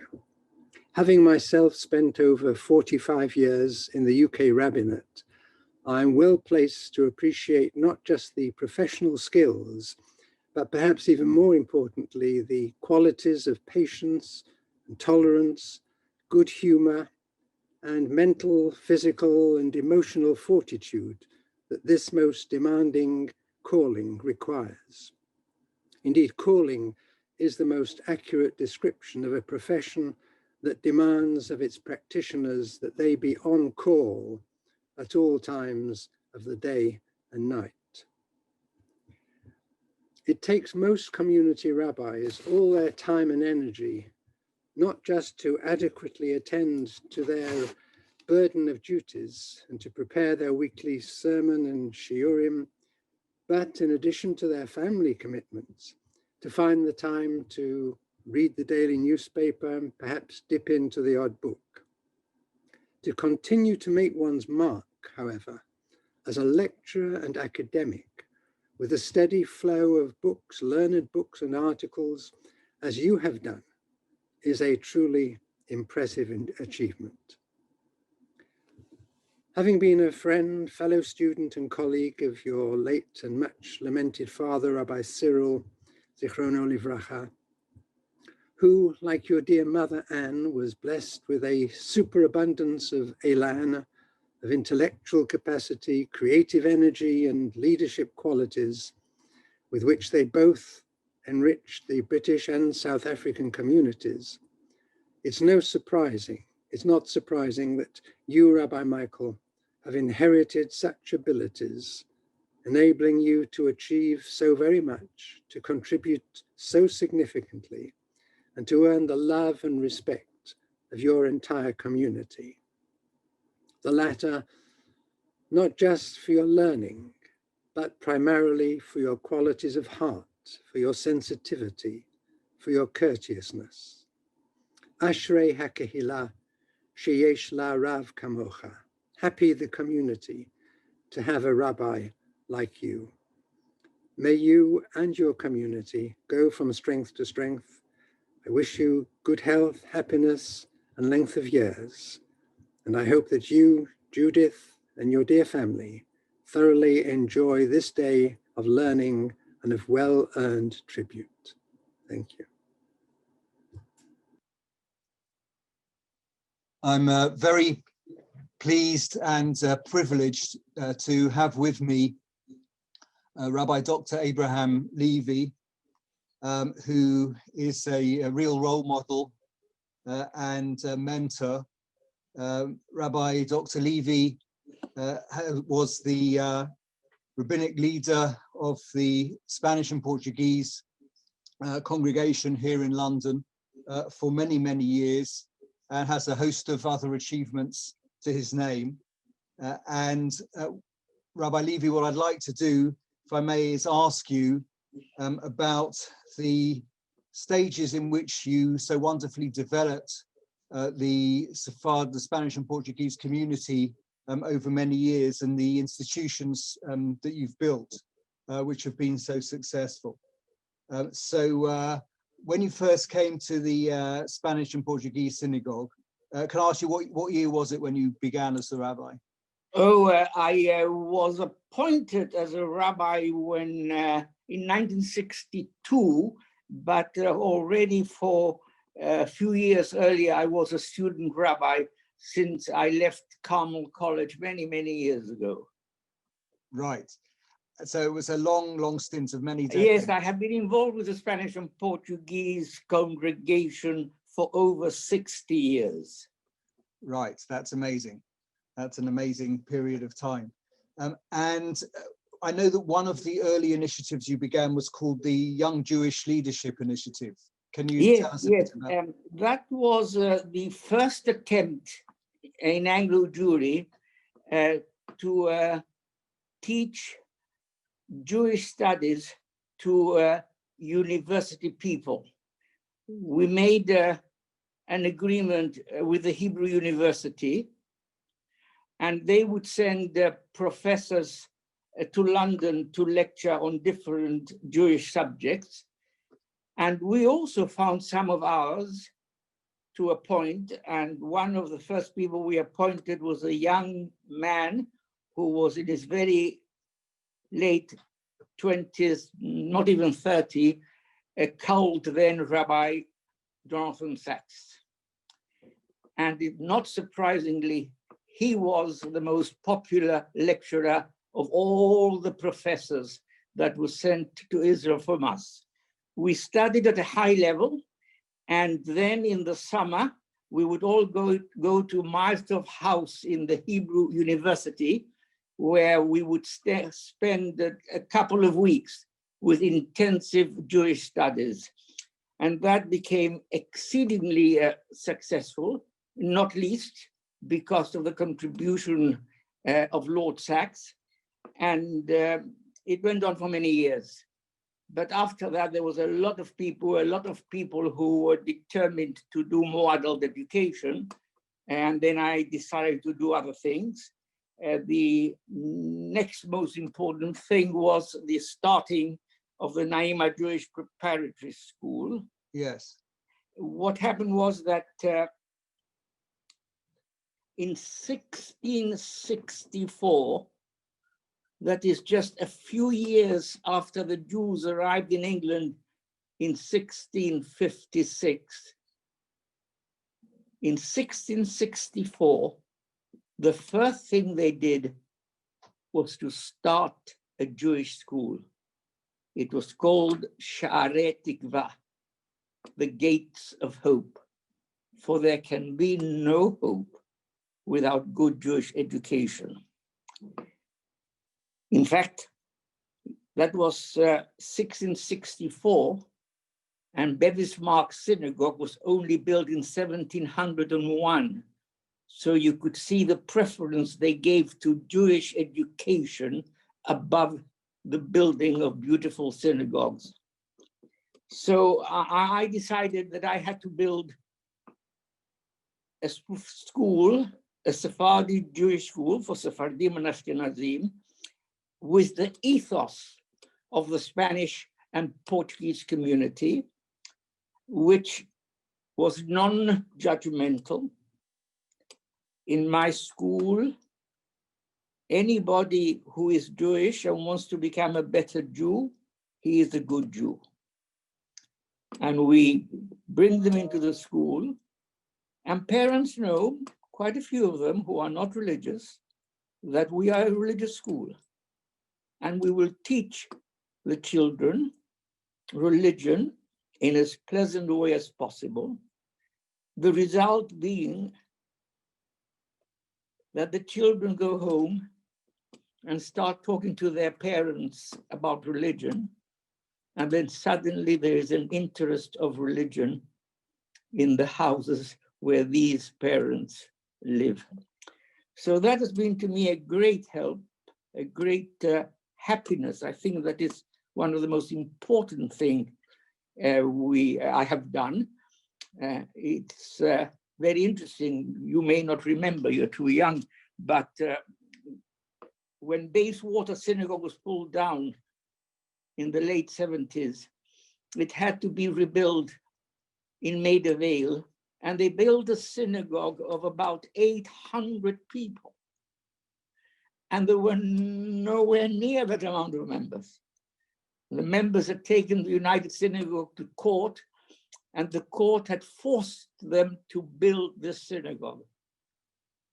And we were wondering, why would God do this? Why would they build such a synagogue where it's not needed?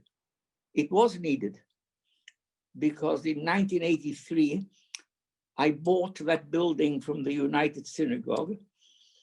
I can even say it, I bought it for £300,000. And I then cut up the synagogue into two. The top part became the Sarchi Synagogue, which we started, and the bottom part became the school, Naima Jewish Preparatory School. And since then, we've never looked back, and we've been able to present a form of Jewish religious ideas, which hopefully are appealing to more and more people. Yeah, thank you. Thanks very much. That's fascinating. I actually remember davening with my father's Zatzal in Bayswater and Maida Vale Shul when we lived in Greville Place, just opposite. Yes, that's right. That's right. He lived just opposite when he retired. Yeah, so I remember being there as a child, but the school has been a most wonderful success. I have members of my shul whose children have gone there. And of course, as you say, it's continued to never look back, and it's been a wonderful institution. And then above and beyond all of that, of course, you also created the Montefiore Smicha and Dayanut programs. Can you tell us a little bit about those? Yes. I'm very privileged that I am the honorary principal of the Montefiore Endowment. Somos Montefiore had his own college of rabbis, which was in Ramsgate. And Chacham Gaon did a lot to bring in the 50s young boys from North Africa to learn Torah there. And these young boys are now rabbis all over the world in Sephardi communities. But after a few years, nobody wanted to live in Ramsgate. So Dr. Gaon brought it over to London. And I became the honorary principal of the Montefiore College, and decided that it was important that we did our Semicha program, teaching young people, both Sephardim and Ashkenazim, to get proper Semicha, which was always signed by Lord Sachs, together with other distinguished scholars. And then we decided to go a little bit further, to teach Dayanut.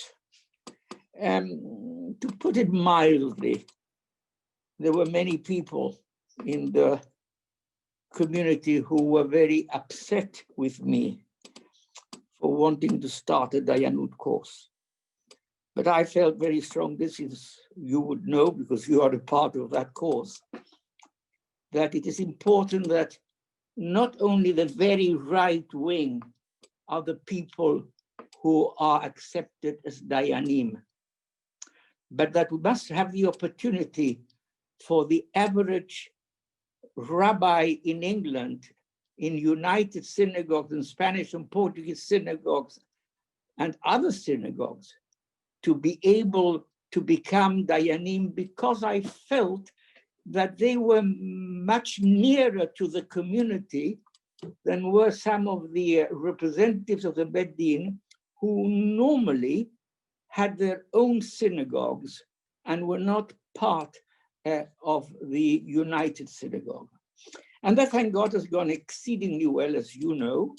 I don't want to embarrass you, but you've done a tremendous amount there, and you've even translated chunks of it into English. And it has gone very well. And then the American rabbinate accepted that as the way to learn to become a Dayan.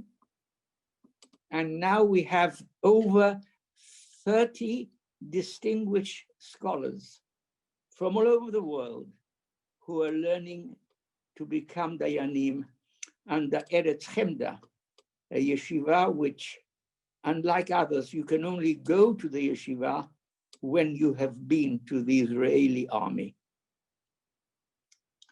Thank you very much for informing everyone about the program, and it has been a wonderful experience for me, and thank you again. I don't want to embarrass you either, Rabbi Levy, but thank you again so much for everything that you've done in having the vision to initiate it, and certainly it really has opened up huge horizons for me and many others in areas of halakha with which we may have been only slightly familiar. In my case, not familiar at all. It really has opened up those new vistas. And also it's lovely that we have a complete cross section of orthodoxy from modern Orthodox to Haredi taking part in that course. It's a really unifying program as well as everything else. So thank you so much, Rabbi Dr. Abraham Levy. You have been a real role model in how you have developed the Spanish and Portuguese community so wonderfully, and shown how to stick with the rabbinate and continue achieving over from decade to decade, year after year. Kol hakavod to you, and thank you so much for joining us, and we wish you all the very best. Thank you. Thank you very much. It's been a pleasure to talk to you, Michael. Thank you. Thank you. I hope you enjoyed those. Our final conversation of the day was to have been between Rabbi Harris and Rabbi Lord Jonathan Sachs, Zikron Levracha. Instead, Rabbi Harris will say a few words after the following short clip.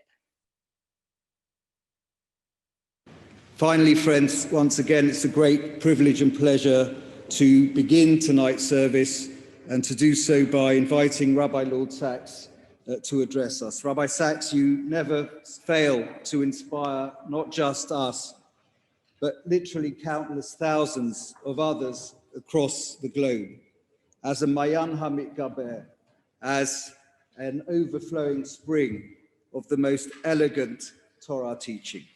Thank you so much for being with us, Rabbi Sachs.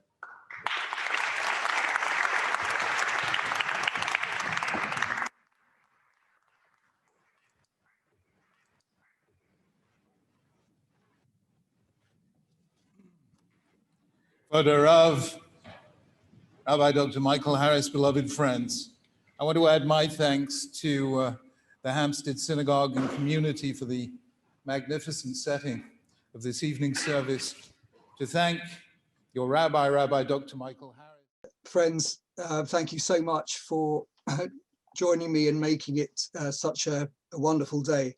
And I'll say more comprehensive thanks after this session. But first want to thank Rabbi Dr. Jeffrey Cohen, Rabbi Dr. Abraham Levy so much.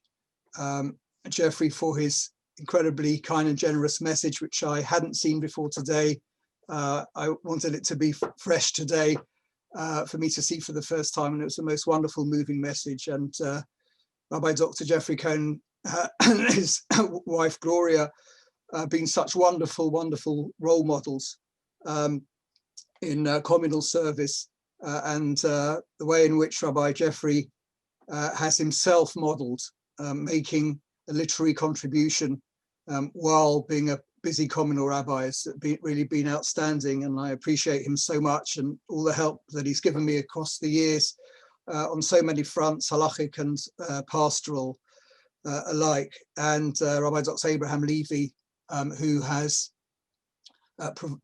built such a wonderful series of institutions and programs as detailed in our conversation, also a wonderful mentor.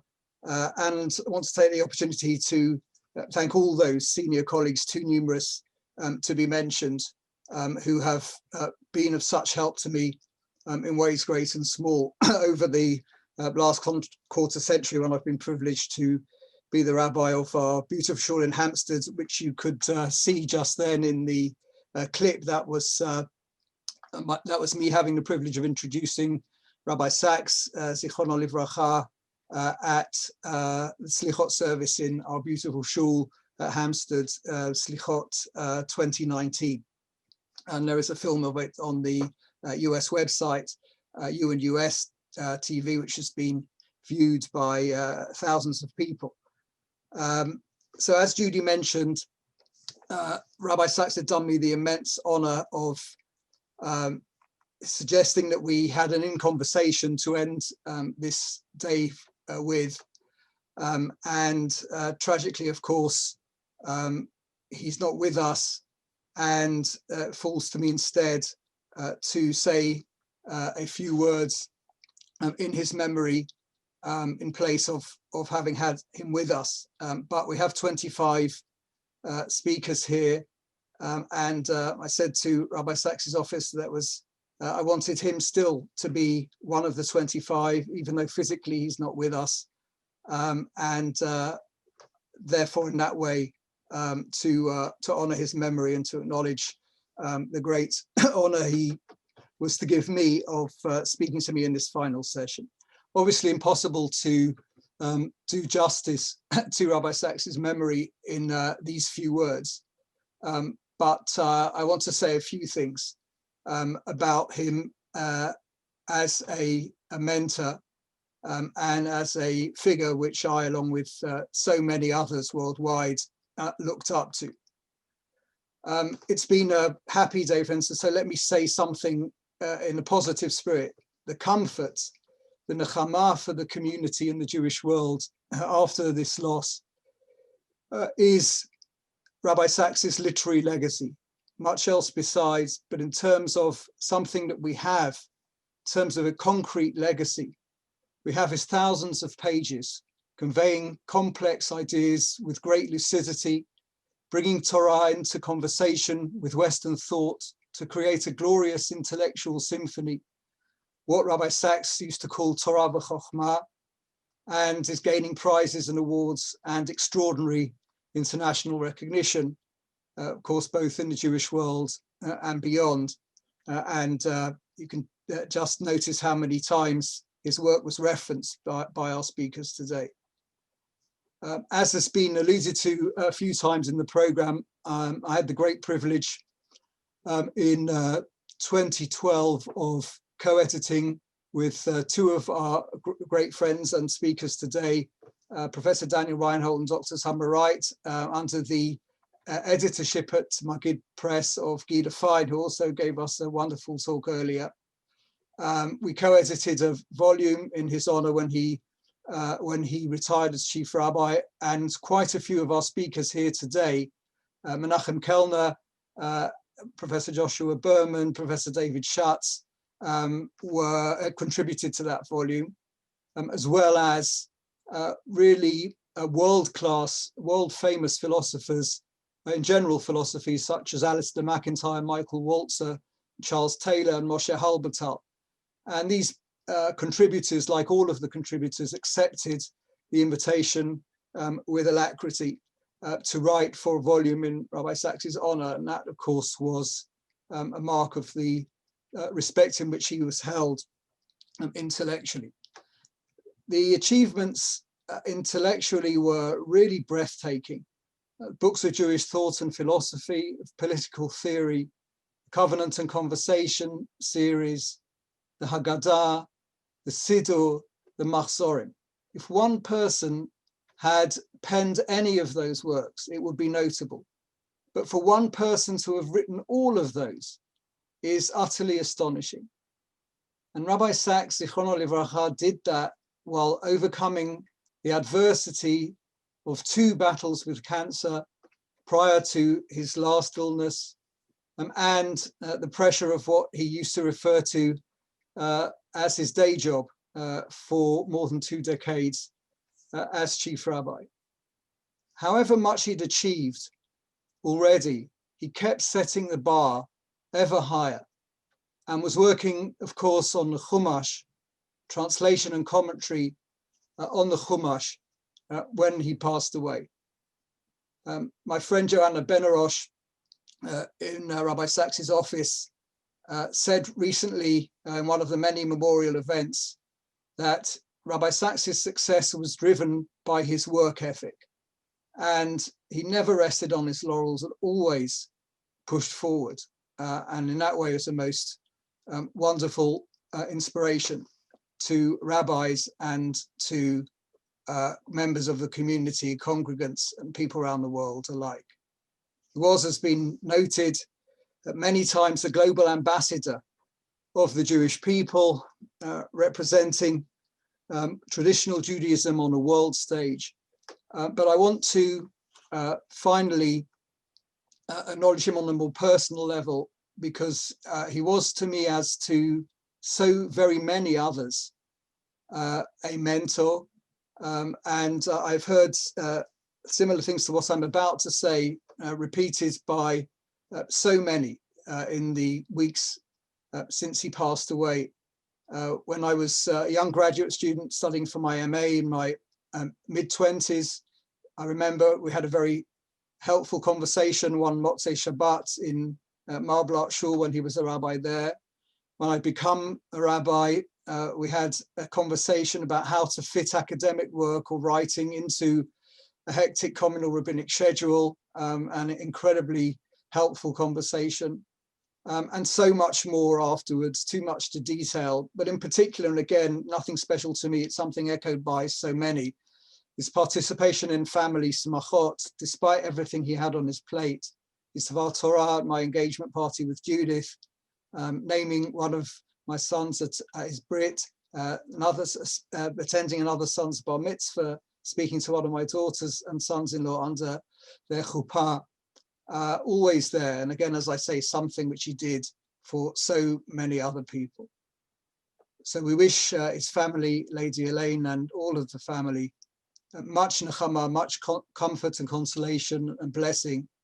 And they will justly take great pride in what they helped Rabbi Sachs, Zichrono Livracha, to achieve.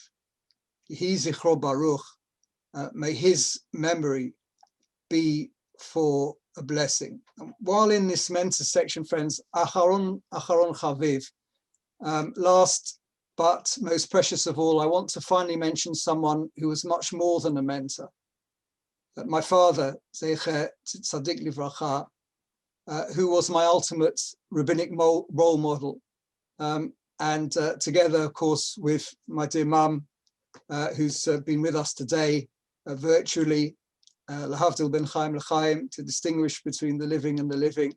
And I had the enormous privilege of growing up in the home that they built and seeing rabbinic work and living the rabbinic life as at first hand. My father, Zichrono Livracha, Rabbi Sachs, Zecher Tzadik Livracha, were very different people. But it strikes me that they had a lot in common. They were both brilliant orators. They were both United Synagogue rabbis who became chief rabbis. They were both very traditional. but at the same time exponents of a universalistic rather than particularistic Judaism. And they also had something in common that I think can give great encouragement to absolutely everyone, which is that, and I hope it's not impertinent of me to say it, that although they both, throughout their careers, were excellent and were outstanding figures, both of them, I believe, excelled more and more as they became older.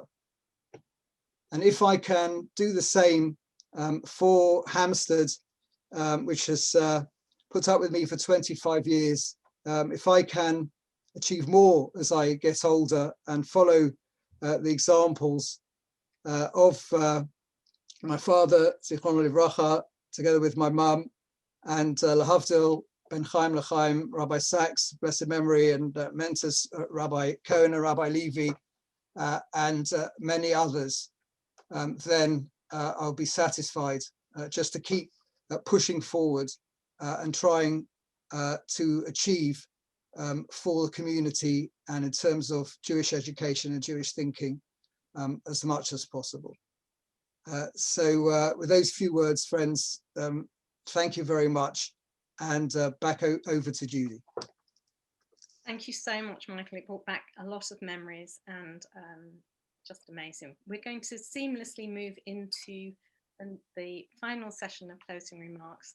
And on that note, without giving him a rest, I'm handing back to Rabbi Harris to start us off. Okay. Judy's just coming to join me. And then thank you, Judy.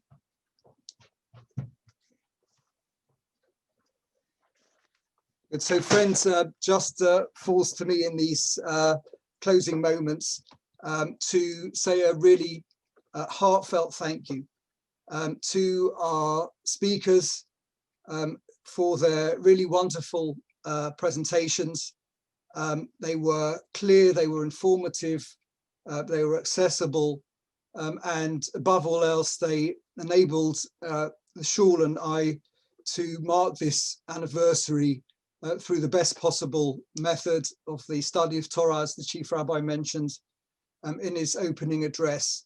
All of the speakers are eminent and busy people, and I'm incredibly grateful to them for giving us their time today and coming together across the time zones to provide us with what I hope is a very rich set of reflections.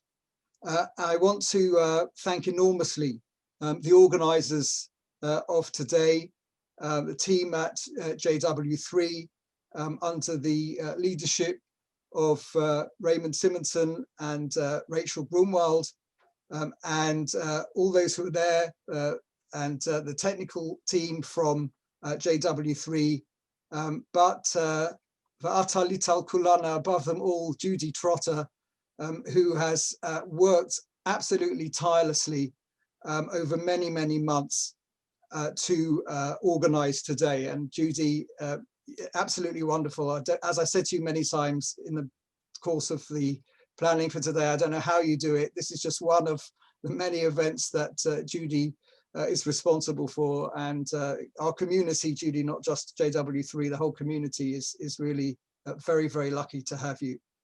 Want to thank our Hampstead co-chairs, Madeline and Gabriel, who've also put a huge amount of work in to today. We'll be hearing from Madeline shortly, and Gabriel, in addition to all the work that he did in the run-up, has been chairing with his usual good humor and panache for many of the sessions today. To thank Shana for chairing her session beautifully.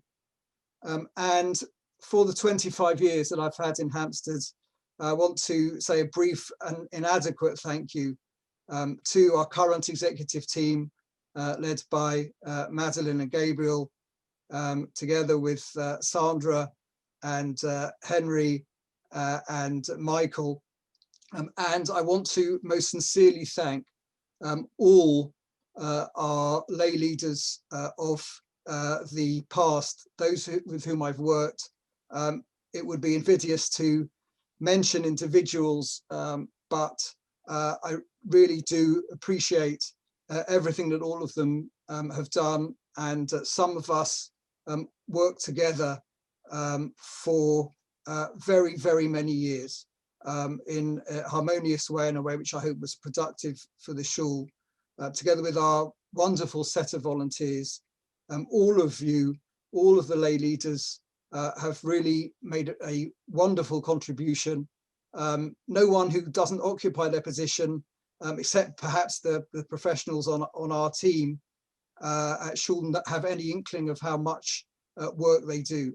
And they have all been wonderful. To our current professional team, Chazan Shlomo and Haley in the office, and the community development directors and the scholars in residence, all those with whom I've worked, whether in a professional or voluntary capacity, you've all been wonderful to work with. And perhaps most of all, in the context of the shul, our members, without whom, of course, we wouldn't have a synagogue. Thank you so much. And I hope together we can take the shul Mechayil El Chayil from strength to strength, and please God together achieve ever more. Though just by way of consoling people, I'm not planning another 25 years. I think we're in the second half. I think we're well into the second half, but we will, please God, continue to achieve together as much as we can in the coming years. And last but not least, I want to thank my wife Judith, not just because she's sitting here to my right.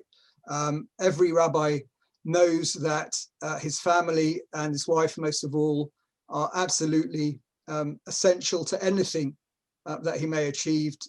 Judith has been a most wonderful support and encouragement to me in every possible way. And I'm really grateful to her, and to thank God all the generations of my family, my dear mum, and my in-laws, and my brother Jonathan, and my fantastic kids, and now my little grandchildren. They have all, together with all the family, played a crucial role in any small success that I may have achieved in the past quarter century. So friends, I've been warned by several of our speakers that I'm encroaching into Chelsea v Spurs, so I will stop there. I thought you were going to manage not to mention the football. Thank you so much, Michael, and thank you for your very kind words. I have cherished our friendship over the more than 25 years that we've known each other, and it's been, as I keep on saying to you as well, it's been such a pleasure working with you on this amazing day. I'm now going to hand over to Madeline Abramson, co-chair of Hampstead. Madeline, over to you. Thank you. Well, I can only repeat what Michael has already said, really. It has been an amazing day, and I'm going to start off by thanking again our speakers. I'm a relative newcomer to Hampstead. I've only been at the shul for half of Michael's 25 years, but I was drawn in by his sermons and his attitude towards women, having come from a much more traditional United Synagogue background. And what is so striking today is that the strength of this modern Orthodox movement. How much, especially in the UK, Rabbi Harris is part of this, and how it encompasses both halakha, Jewish tradition, and modern life too. And it is such an important movement for Jewish thinking and teaching, and for the United Synagogue. And we appreciate what has been said today. Quite amazing, extraordinary set of talks, which of course have been recorded and will be available on US TV. And we'll put the link in the chat, I hope, so that you can see what you've missed if you couldn't listen to all 25 speakers. So thank you very much to our speakers, and thank you very much to the team who put this together, and that means JW3. And the Hampstead Executive is particularly thankful to them, because without you, we would have been doing all this work, and we really are grateful to JW3 for co-hosting it, but basically hosting it. So our thanks go to Raymond Simonson, to Rachel Grunwald and to the technical team under Roy Nadal, but mostly, as Rabbi Harris has already said, to you, Judy Trotter, who's head of education and whose organization and help and dedication to making today such a success has been truly remarkable. Thank you. Thank you too to our two Hampstead hosts, Gabriel and Shana. And lastly, but not leastly, thank you to our Rabbi Dr. Michael Harris. It says so much about you, Michael, that you chose to celebrate your 25 years with this event. And your community also want to thank you. Now that's difficult at the moment with the virtual setup, but I'm going to hand over briefly to Gabriel, who's going to read our formal message of thanks. And then we're going to come back to talk about some of our other events and how we are going to make a presentation to you. Gabriel. Thank you very much, Madeline. And I feel like a rabbi at a mitzvah, you know, when they say this is the citation. Dear Michael, over the last 25 years, you've been an inspiring spiritual leader of our community. Being principal is never easy, and you have, on your own admission, sometimes been to the left of the United Synagogue and the right of our membership.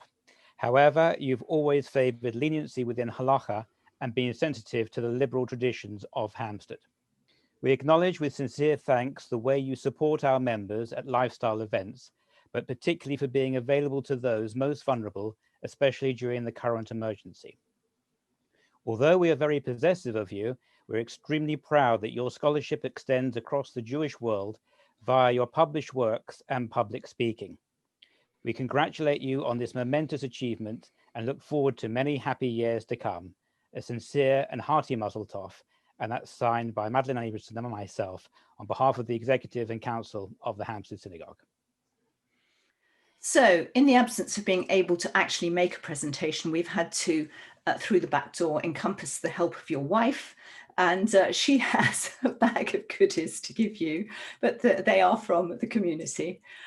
Firstly, we have a lovely certificate which in true Hampstead fashion has been made by our calligrapher-in-chief, Jack Abraham, and you've got that. And then there is a book of well wishes from everybody with an interesting edition, which I think Judith's going to give you. So first, the certificate. Would you like to hold up the certificate so others can see it? There are two certificates. That's one of them. Oh, disappearing into the background. Yeah, we're not going to be able to see it very easily. Okay, don't worry. And then there's a book of good wishes, which people have had to send in by email, obviously, but we've tried to put it together. And in it is our gift to you as well, which is also virtual at the moment, but will be translated into the real thing. So we've organized some books. In the light of the current of Rabbi Sachs having sadly passed away, we are getting you 9 volumes of his Covenant and Conversation, beautifully edited and published by Corin. And also there is a check in there which you will be able to spend, even though what you've got at the moment is the virtual check. So that is thanks from all the community. And just to advertise next week on Sunday, the 6th of December. That's right. We had a message in from Joy Gersey. Mazel tov, best wishes, Joy and Shlomo Gersey. And also a similar message from Rachel Grunwald from JW3. That's in the chat. And it's in the chat. If you want to send messages, you please do so. It's in the chat facility. Thank you. Right. Yes, sorry, have to do a Hampstead plug. Next Sunday, 6th of December, we've got our annual Isaiah Berlin lecture, obviously this year virtual. You can book, it's a free event on Eventbrite. It's Professor Philippe Sanz. He is speaking on a title on his books, basically, East and West, To the Rat Line and Beyond, on Memory and Identity. As I said, you can register on Eventbrite. If you search on as Isaiah Berlin, you'll find it. And it's at 8 o'clock next Sunday. And for our Hampstead members and others, we have got Hanukkah events on Thursday the 10th and Thursday the 17th. We will be lighting candles and have some music from our cellist, Robert Max, and his musicians. And on the second night, on the second event, which is on the last night, the 17th of December, we have got a quiz in aid of Macmillan's nurses. So please join us at those events. I don't know who's doing the final sign off. That will be me. Thank you so much, Madeline and Hampstead. And I am declaring this day at an end, but we're going to play out with some music and a final slide that Roy has put together in order to give you a few more minutes to add to the chat messages, which will be recorded for Rabbi Harris, and to ensure that those of you who can get to the football can leave right now. So we'll, in a couple of minutes, I'll actually end the session, but in the meantime, you may, of course, add to the chat. Thank you so much to our 25 for 25. You have been amazing. You have done what we asked you. You have stuck to time. Thank you to my co-host Gabriel for all your support during these months. And of course, a final thank you to Rabbi Michael Harris for giving us the opportunity to spend this day celebrating you and your achievements. And thank you, Judith. And that's it. Roy, over to you.